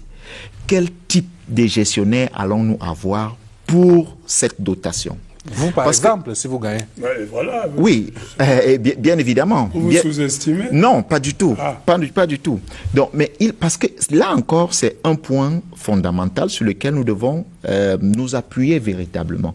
Parce que, je le dis encore, vous allez voir que pratiquement tous ceux qui concourent au poste désormais de maire et autres vont tout de suite se plaindre que si cette dotation n'arrive pas, bien qu'elle doit arriver, alors ils ne pourront pas travailler. Comme si c'est uniquement la seule source de financement que la collectivité territoriale devrait recevoir. On a parlé tout à l'heure sur ce plateau déjà du développement de partenariats et bien d'autres choses. Dans la commune, on peut créer, n'est-ce pas, de la richesse. Le malheur qu'on a toujours eu, M. Bilna, c'est d'avoir justement des élus qui viennent uniquement gérer ce qui arrive et se limitent à cela. Bon, il y a ce problème aussi de la maîtrise, n'est-ce pas, de l'impôt local, qui est obligatoire, parce que si vous êtes dans une commune où tout l'impôt est prélevé et va ailleurs, et on doit vous renvoyer par des centimes additionnels et autres, qu'est-ce que vous pouvez bien faire? Et là encore, on va vous sortir du temps pour même entrer en possession ou alors pour avoir cette dotation, c'est tout un autre cirque. Donc il est important de dire aujourd'hui que nous devons avoir un nouveau type d'élus qui comprennent déjà que même si la dotation générale de la décentralisation n'arrive pas, on peut développer, n'est-ce pas, plusieurs mécanismes au niveau local et permettre aux populations de vivre dans de meilleures conditions. D'ailleurs, il y a plusieurs formules que nous pouvons appliquer. Nous ne serons pas les premiers. Regardez ça, c'est grand encore. Oui, je voudrais d'abord que mes différentes listes gagnent dans les différentes localités et je vais donc sortir ces différentes stratégies et vous verrez comment le développement suivra. Mais c'est pour dire on ne peut pas adopter une loi, si vous voulez, le 18 décembre, promulguer le 24 décembre et qu'au 21, 22 janvier, qu'on nous dise que cette dotation, on peut encore réfléchir, peut-être ce ne sera pas pour cette année, c'est quand même grave ça. Parce que la loi a été adoptée après l'adoption de la loi de finances 2020. Écoutez, il y a ce qu'on appelle le collectif budgétaire, c'est-à-dire que des choses peuvent se passer. Que le ministre n'exclut pas. Voilà, donc alors, on ne peut pas. Monsieur, je vous propose... Il faudra que le gouvernement démontre sa volonté n'est-ce pas, d'aller droit vers cette décentralisation effective. Je vous propose une autre séquence dans cette émission avec les étudiants de la faculté des sciences juridiques et politiques de l'Université Yaoundé de Assoua qui ont des questions pour vous, messieurs. Un entracte et on les retrouve.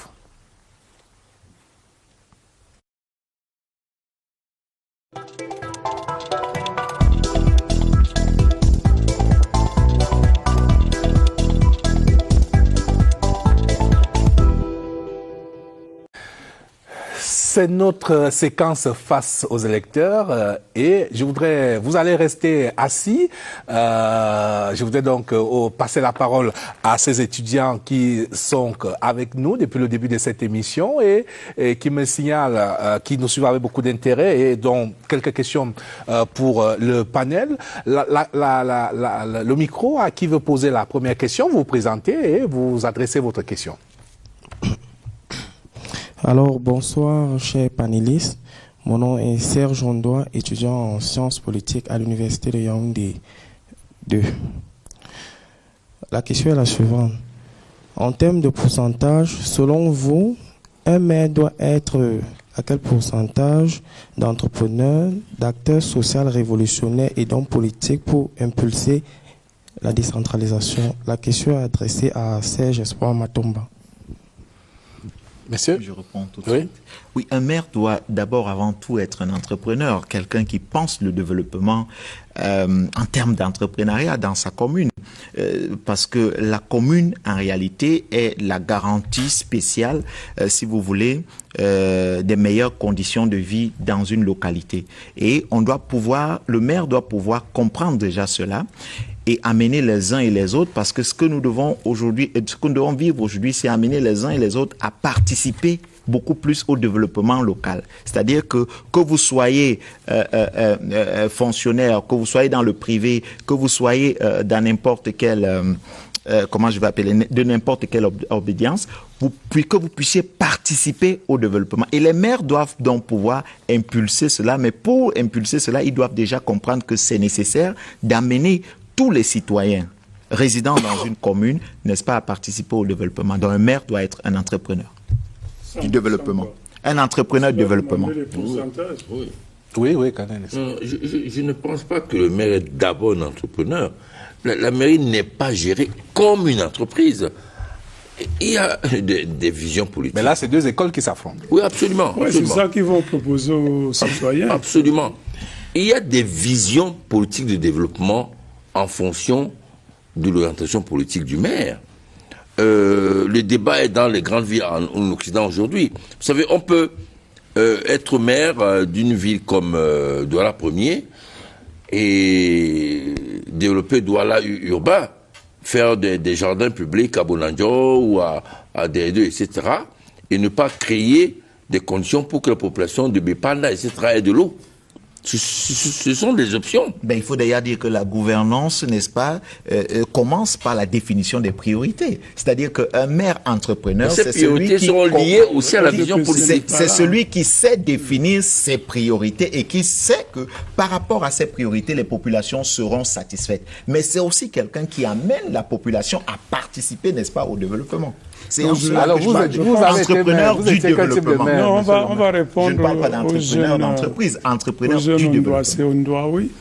Un maire, c'est en fait, on va dire quoi, un petit, plus ou moins petit président de la République d'une localité. Donc il faut avoir plusieurs qualités.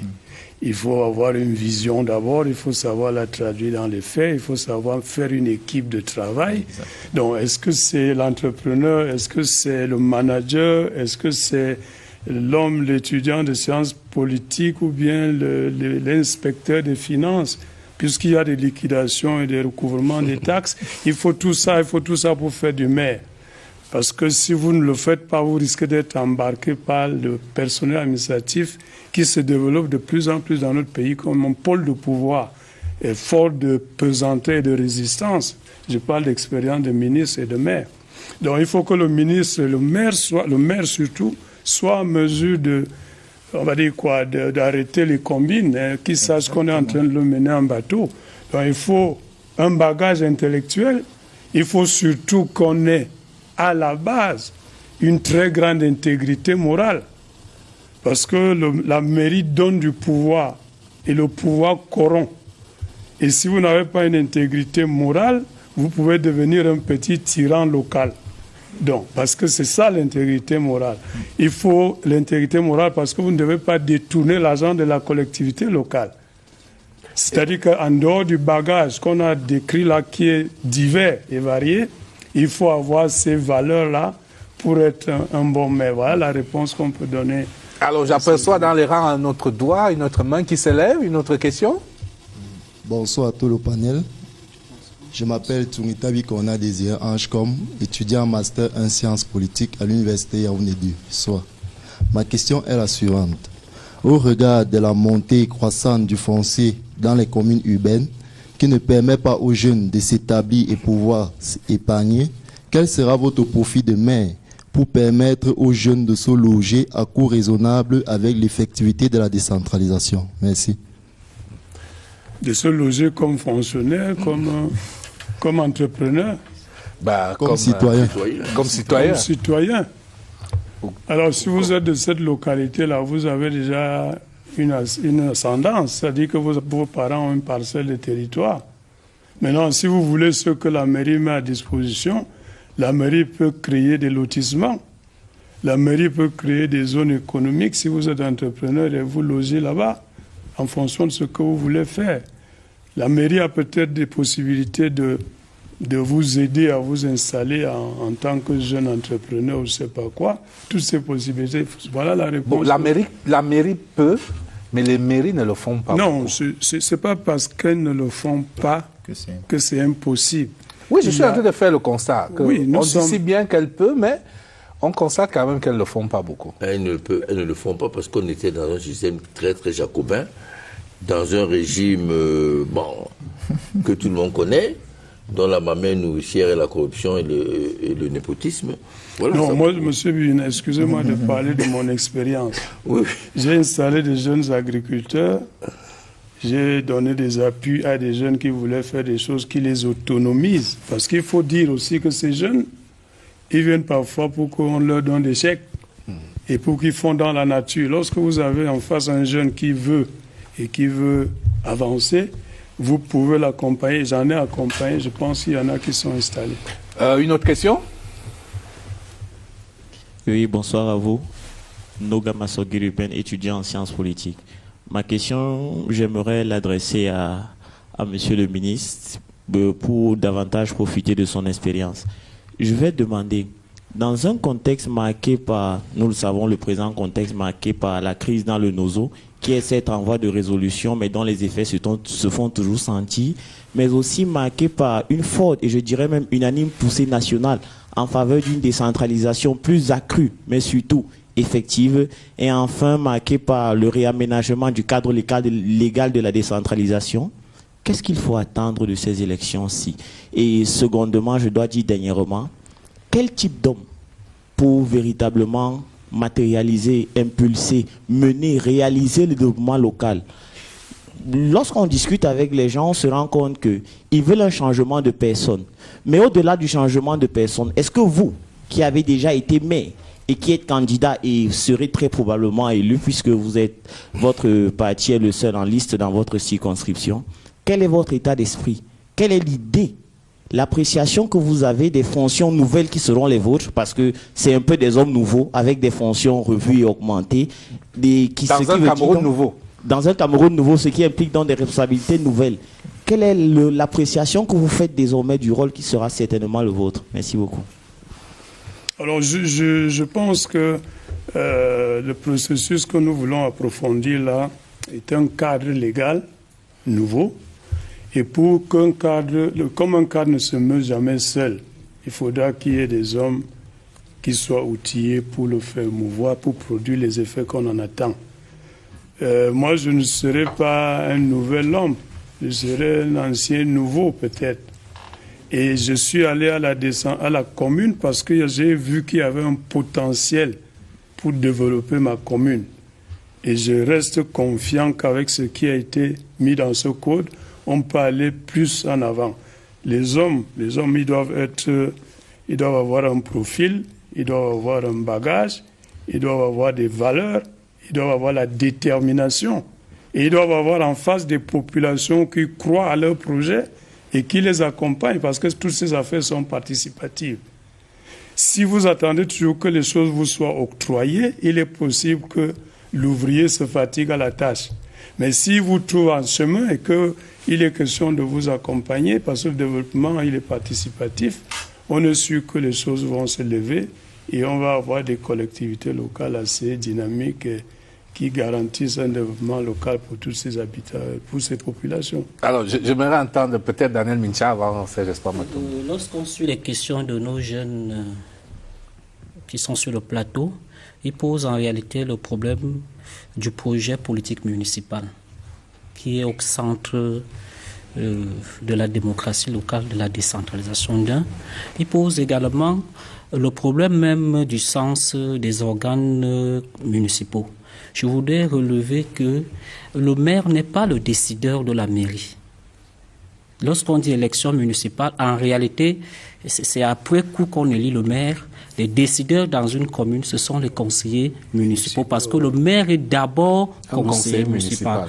Poser donc le problème du type de maire ou du type de personne qui pourra gérer, c'est poser d'abord le problème du type de conseillers municipaux. Même si dans notre pratique politique, on a des têtes de liste qui constituent des listes et qui parfois enrôlent des gens, des hommes, des suiveurs, des votants. Enrôlent des suivants, des votants, des électeurs. Et mais Robert, c'est pour ça que je voulais aborder une question. Je suis en train de boucler une étude de terrain qui traite sur la gouvernance locale.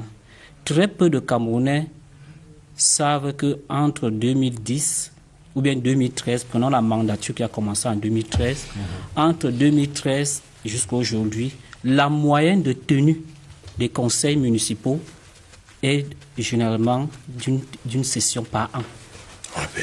Alors que la règle, c'est exceptionnellement que vous voyez peut-être dans certaines communes où on tient. Et pourquoi je le dis? Si les conseils municipaux ne siègent pas, il n'y a pas de décentralisation. Simplement parce que le maire, en tant qu'exécutif, il n'est pas là pour exécuter ses volontés. Ça ne siège pas parce que le maire est tout puissant. Non, justement, j'achève. Il a constitué la liste. Il a constitué la liste. Non, parfois, on a fait le consensus des listes. Mais Robert, laissez-moi terminer, s'il vous plaît. Dans nos enquêtes, nous avons procédé par des questionnaires.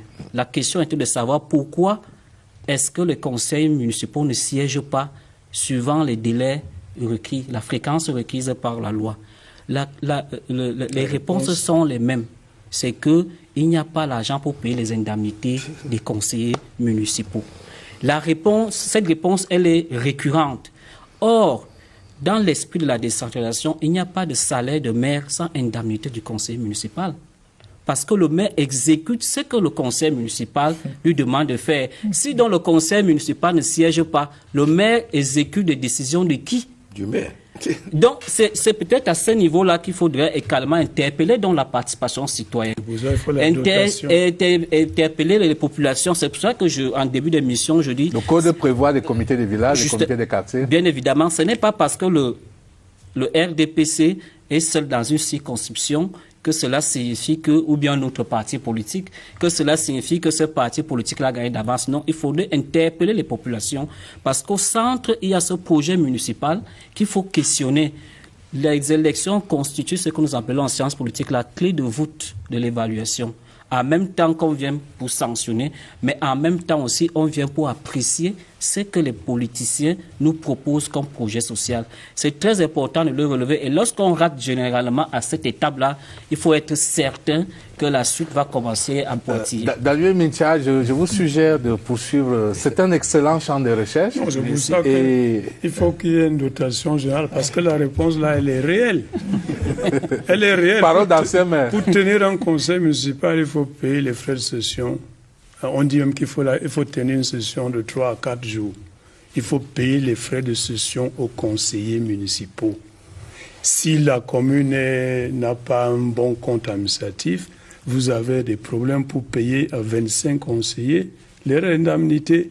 Et vous ne pouvez donc pas les faire venir sans qu'ils rentrent avec l'amortissement des coûts de leur déplacement, ainsi de suite. Oui. Ce que je vais dire rapidement, c'est que, évidemment, le problème d'hommes revient. la qualité d'hommes qui doivent, n'est-ce pas, être à la tête ou alors à la gestion de l'exécutif communal. C'est aussi vrai que le problème de la qualité d'hommes qui doivent siéger au conseil se pose. Évidemment, nous sommes dans la pratique. Nous sommes dans la pratique politique et ceci tous les jours.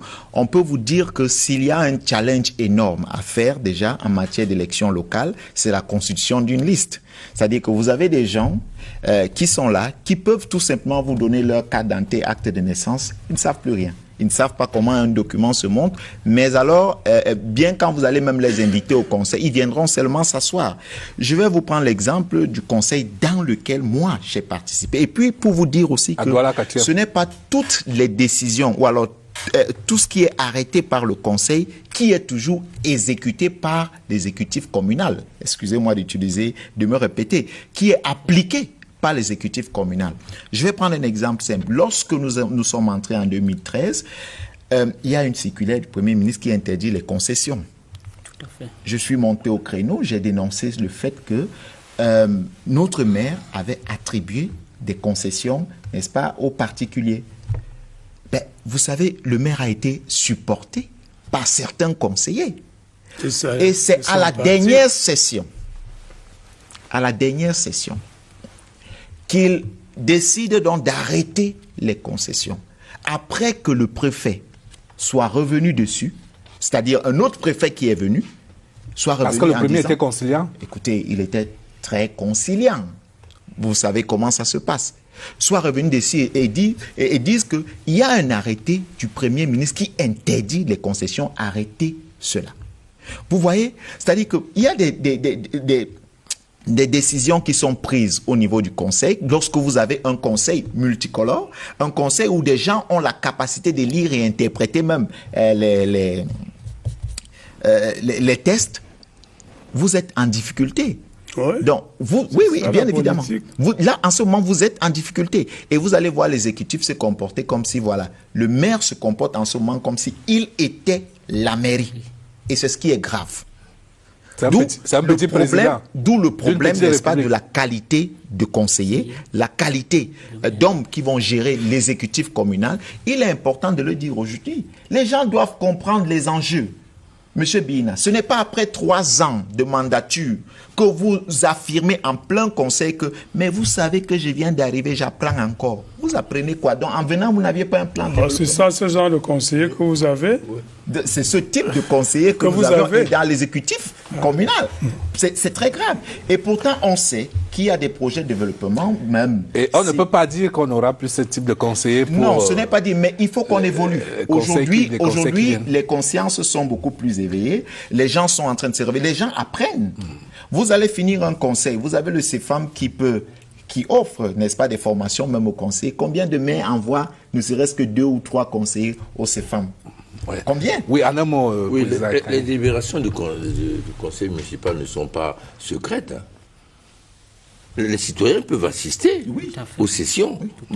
C'est de leur devoir de donner les informations qui permettent à ce qu'on puisse mettre en difficulté un exécutif communal. Moi, je crois que cette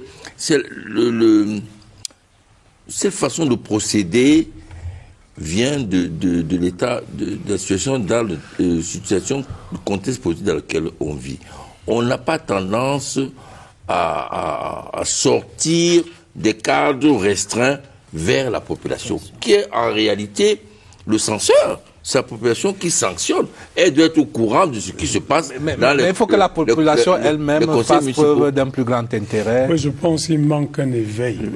Il manque un éveil des populations. Et il faut que des jeunes gens comme ceux qui sont là commencent à s'intéresser à ces affaires. Parce que si la machine doit marcher, il faut qu'il y ait des hommes qui la fassent marcher. Et les maires constituent des listes pour qu'ils soient élus maires.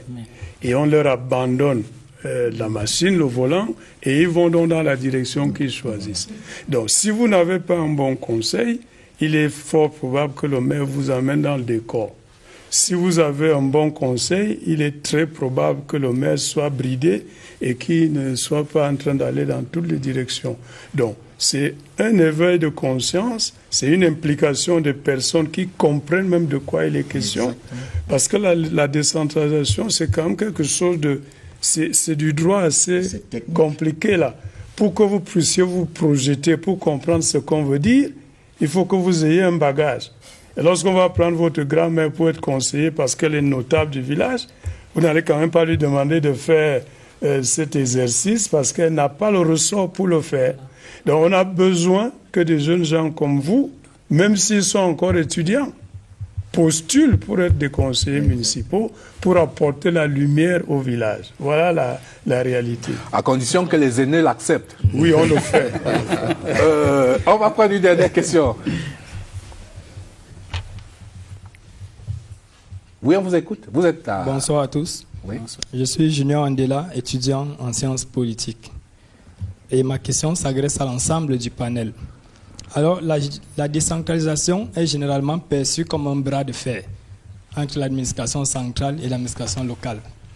Parfois entre la tutelle préfectorale et l'autonomie relative des collectivités locales. Alors, ma question est celle de savoir, la décentralisation dans sa variante administrative octroie-t-elle une véritable latitude, une véritable autonomie aux représentants locaux dans la gestion de leur collectivité locale? Merci. Peut-être Daniel Mintia d'abord, qui a relu ce code général. Je dirais que c'est... Qui est un objet d'étude pour lui. Je dirais simplement aux jeunes confrères politistes ou politologues qu'effectivement c'est affirmé dans le code. C'est vraiment dans la théorie, comme nous appelons ça en sciences politiques, la théorie du changement. C'est ce qui est attendu.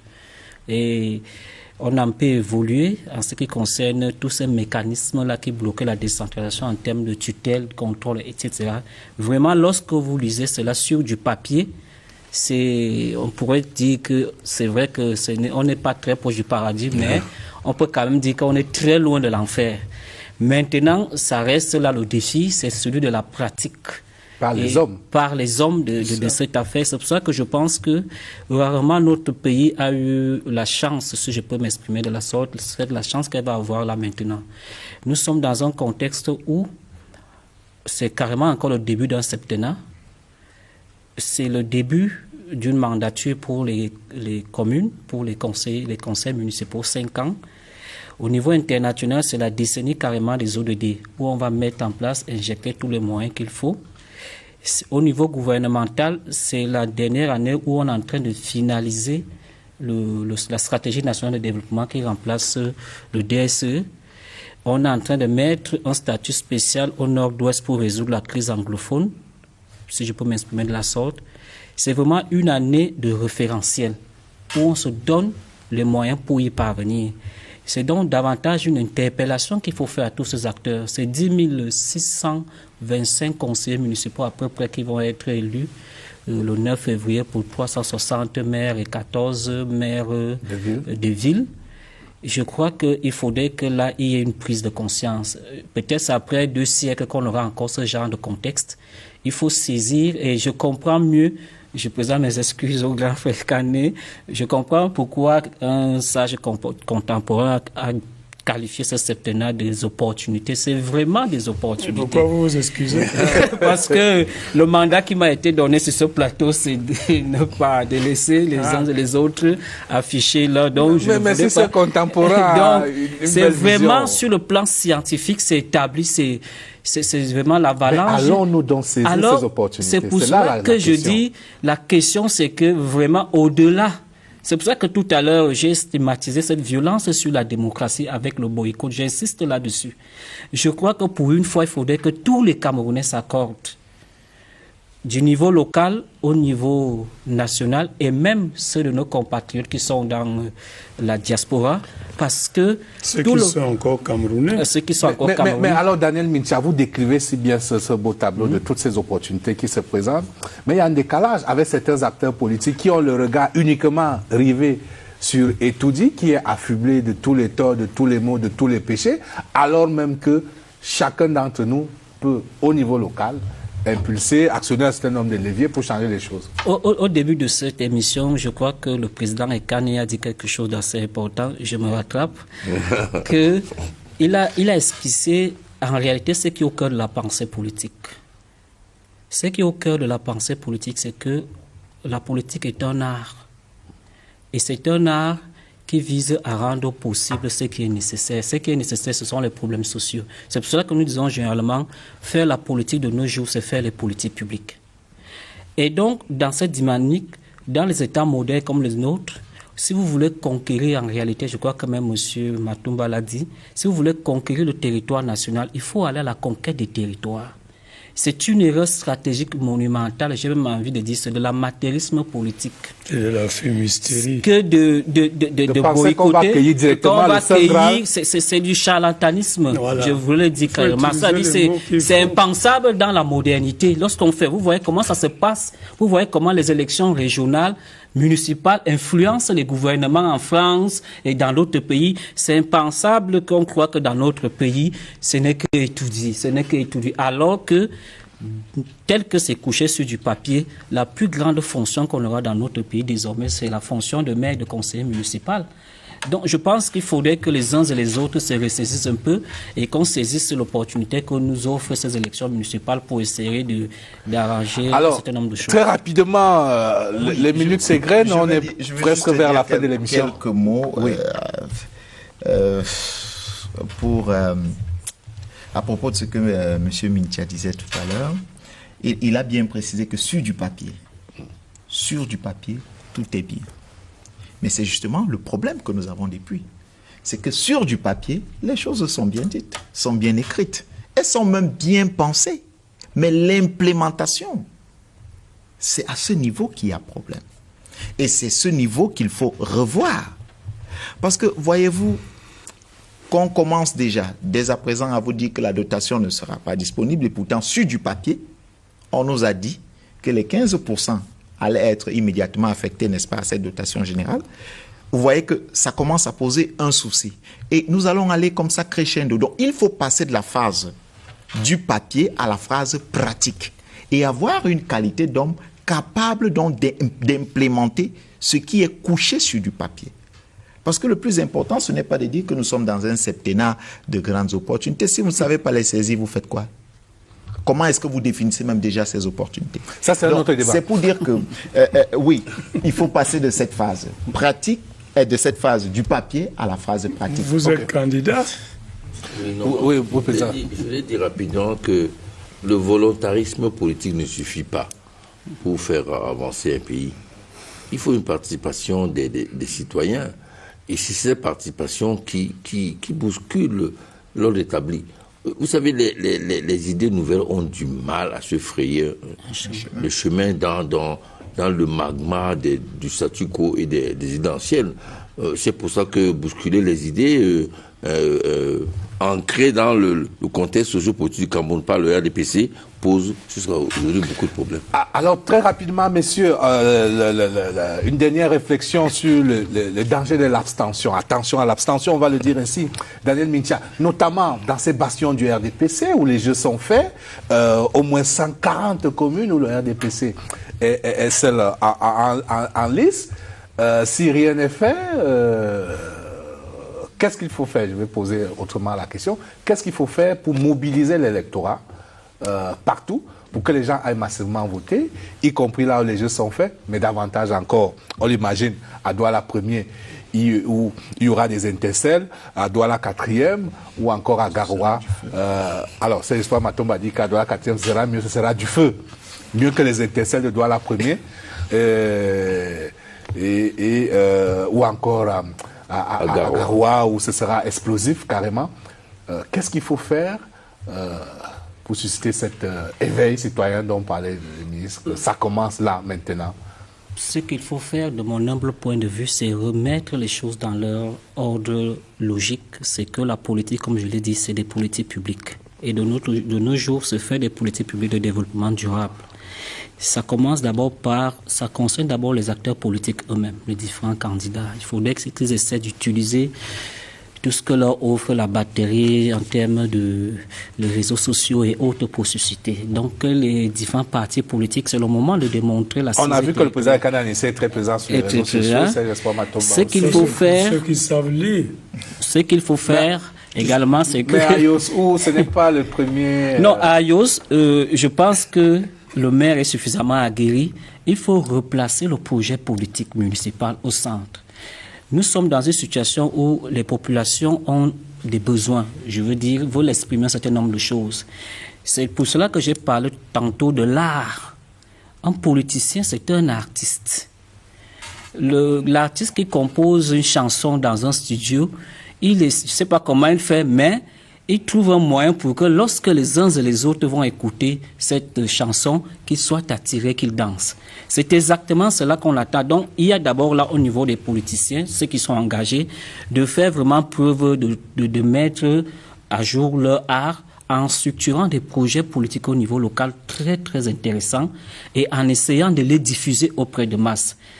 De deux, il faudrait également que, je crois que l'État doit quand même jouer son rôle. Autant il le joue au niveau du nord-ouest, du sud-ouest, avec toute cette batterie sécuritaire qu'on met en place, autant peut-être, parce qu'il s'agit là d'un devoir physique, civique, ce qui tue les États, nous le voyons en sciences politiques, c'est les menaces du genre comme le boycott, c'est les injustices, c'est l'inertie, un certain nombre de choses. Et lorsque cet État est en face de ce genre de menaces qui tentent à le démanteler, il faudrait que le gouvernement prenne des dispositions également, pas pour soutenir un parti politique, mais quand même éveiller aussi la société civile. Je crois que c'est l'occasion ou jamais où cette société civile-là doit afficher justement qu'il faudrait amener les populations à aller voter parce que c'est un droit civique. Donc c'est tout cet Alors on va entendre les deux candidats. Mélange-là qui est important. Vous avez intérêt à ce que les gens aillent voter? Absolument, absolument, on a intérêt. Parce que ce contexte-ci est un contexte particulier. Je dis, le pays est sorti de l'élection présidentielle en piteux état, si on peut s'exprimer ainsi. Il faut ramener les choses progressivement à la normale. Et quoi de plus, je vais dire, excitant qu'une bataille électorale dans de bonnes conditions. Il est vrai que la boulimie du parti au pouvoir crée des situations difficiles. Pour le contexte sociopolitique, c'est vrai. Monsieur le ministre, quoi qu'on dise, c'est déjà normal que le RDPC ait 130 mais parce que l'opposition ne s'est pas présentée là-bas. Non, pas du tout. Enfin, parfois, dans certains cas. Oui, mais c'est lié aussi au contexte sociopolitique qu'on a dans le pays, qui ne permet pas un certain nombre d'énergies nouvelles qui puissent s'exprimer ailleurs. Je pense que sortir de l'élection présidentielle, il vaut mieux revenir progressivement à la normale, c'est-à-dire une participation citoyenne en dehors des invectives, des sectarismes et des replis identitaires. Oui. Alors, ce que je vais dire en quelques mots, c'est qu'aujourd'hui, la population doit d'abord se dire qu'elle a besoin de voir autre chose. Et elle doit se dire qu'elle décide sur ce qu'elle verra demain, ou alors sur ce qui doit se passer demain. En cela, elle doit accorder, n'est-ce pas, son suffrage aux partis politiques qui ont un projet réel de développement de leur communauté.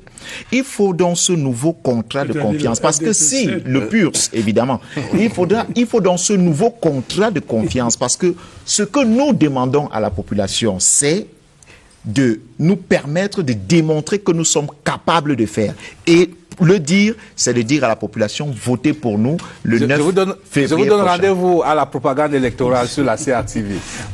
Oui, monsieur le ministre. Je pense que l'enjeu de la participation ou de lutte contre l'abstention, c'est quand même difficile parce que c'est quand même une tendance mondiale. La politique a réussi à repousser les populations à ce qu'on va appeler une désaffection. Et il est question de savoir renouveler cette flamme-là qui a amené les gens à s'occuper des activités ou bien des affaires de la cité. Alors, ça passe par quoi? Ça doit pouvoir passer par libéraliser, vous voyez comme ça, les citoyens pour qu'ils puissent présenter des choses alternatives. Les communes devraient être, à mon sens, le socle de projets de cité. Et ça pouvait amener les populations de ces villages-là, de ces villes secondaires importantes-là, à s'intéresser à l'affaire parce qu'il y a quelqu'un qui propose A pendant que l'autre propose B. Je pense qu'il faut savoir renvoyer ça à la périphérie pour que les gens s'approprient leur affaire et reviennent comme ça dans le jeu. Mais c'est quand même une tendance mondiale. Il faudra savoir être ingénieux pour ramener les gens à venir s'impliquer dans les affaires. Mais je voulais dire au jeune homme qui a posé les problèmes de tutelle et de combat entre le pouvoir central et les autorités locales, il faut qu'il y ait des hommes affranchis. Parce que les habitudes ont la peau dure. Il faut casser ces habitudes-là. Il faut des gens qui ne s'attardent pas. Merci, monsieur le ministre. On va conclure, mais Daniel Mincha a un point de droit. Je vais dire, il faut rapidement éclairer les téléspectateurs. On ne parle que de ça. Dans les grandes agglomérations, les délégués du gouvernement qui doivent disparaître au profit des maires de la ville, selon l'article 246 du Code général, il dit, je lis, le maire de ville et ses adjoints sont élus par un collège constitué de l'ensemble des conseillers municipaux des communes d'arrondissement de la ville. L'élection a lieu le 3e mardi suivant la date de proclamation des résultats de l'élection des conseillers municipaux. Le 3e pour le maire de la ville. Le 2e pour les maires de communes. Alors, Daniel Mincha, si on a la même compréhension de ce code général, s'il n'y a pas du en même temps, sur ce point, est-ce que fin février, le 3e mardi, début mars au plus tard, on devrait assister à l'élection des maires des villes dans les 14 communautés urbaines? Autrement, ça va être la fin d'émission pour Gilbert Timévouna à Yaoundé.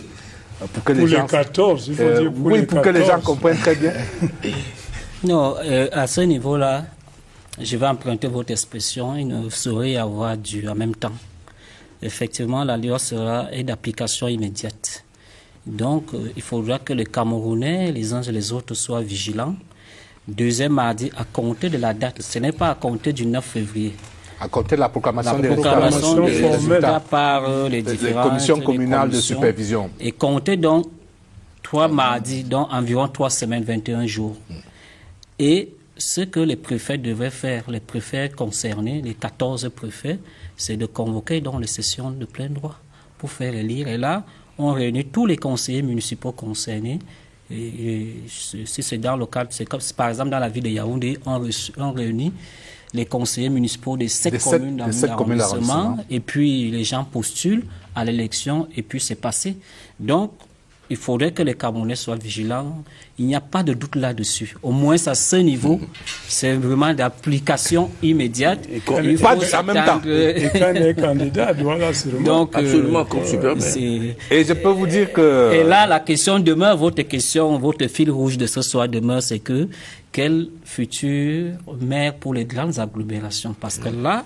Est-ce qu'on ne va pas regretter le régime de la nomination? Est-ce qu'on ne va pas justement regretter? Est-ce que, en tout cas pour ma part, c'est une invite, une interpellation pour tous les partis politiques qui sont en liste, pour tous ceux qui sont en liste, pour dire nous avons appelé de tous nos voeux la suppression de la nomination et autres. C'est le moment pour les partis politiques, pour les politiciens de montrer qu'ils sont à la hauteur. La nomination, justement, risque de continuer. Si c'est les préfets, n'est-ce pas, qui vont organiser ces élections. Non, les préfets convoquent la session de plein droit. Ils convoquent, mais je peux vous dire, par expérience, on a assisté, n'est-ce pas, à des séances où les maires étaient élus, où le préfet arrive en pleine salle et ouvre les yeux, vous dit quand dans une liste, si vous avez un même parti présente 2 ou 3 candidats, il vous dit non, il appelle une personne qui est le candidat du parti. Vous voyez, et pourtant les conseillers ont la liberté. Vous vivez dans un coin qui nous est étranger. Ce n'est pas, c'est un coin, c'est le Cameroun et c'est ce qui se passe généralement. Donc, le risque de la nomination, n'est-ce pas, peut continuer si ce sont les préfets qui ont... En tout cas, ce qui est intéressant, c'est que... doivent évoluer. Et Daniel Mincha appelle à la vigilance de ce que, à l'application du code du rapport général. Et de toutes les façons, les candidats sortiront des conseils municipaux. On ne va pas les inventer. On ne va pas inventer les candidats, mais il faudra que les candidats doivent être vigilants. Et je peux dire je peux vous dire que sur les manœuvres de coulisses, c'est pas gagné pour le principal parti au pouvoir dans un certain nombre de grandes villes. Absolument. Ce n'est pas du tout gagné. Absolument. Autant c'est gagné à Yaoundé, mais autant dans un certain nombre de grandes agglomérations. ce n'est pas gagné, ce n'est pas du tout gagné. Donc, on va suivre très, très, très attentivement déjà les processus d'élection des conseillers municipaux pour voir si vous êtes élu, voir la proportion des conseillers municipaux de l'opposition dans une cité comme Douala, celle du RDPC, pour se projeter sur le rapport de force. Les votes ne sont pas automatiques. C'est ce que pourrait donner l'élection. Ça m'étonnerait que pour le maire, les votes soient automatiques, je veux dire... que ce soit la discipline du parti. La discipline du parti. Tout cela est à suivre. Ça donne du piment à notre processus démocratique. Et il ne me reste plus qu'à vous remercier, messieurs, d'être venus à cette deuxième et probable dernière émission de Droit aux urnes dans cette configuration, puisque la campagne électorale va s'ouvrir samedi prochain et je vous donne rendez-vous, nous vous donnons rendez-vous sur la CIAC TV dans une plateforme supervisée par le directeur général Charles Ndongo. Vous vivrez la campagne électorale sur la CIAC TV dans toutes ses déclinaisons. Nous allons accompagner les partis politiques, les meetings, tous les partis politiques qui participent à cette élection en suivant au plus près toutes vos activités. Nous allons également offrir les créneaux traditionnels, la propagande électorale, le journal des élections, quotidien sur la CIAC TV, sur nos plateformes web, sur CIAC TV News. Vous allez vivre la campagne électorale comme jamais auparavant sur toutes les antennes CIAC TV. Et il ne me reste plus qu'à vous remercier, Serge Espoir Matomba, le président Ekana Anissé, le ministre Patrice Ambassala, et notre expert Daniel Mintia. Je voulais également remercier toutes nos équipes techniques et rédactionnelles. Bonsoir.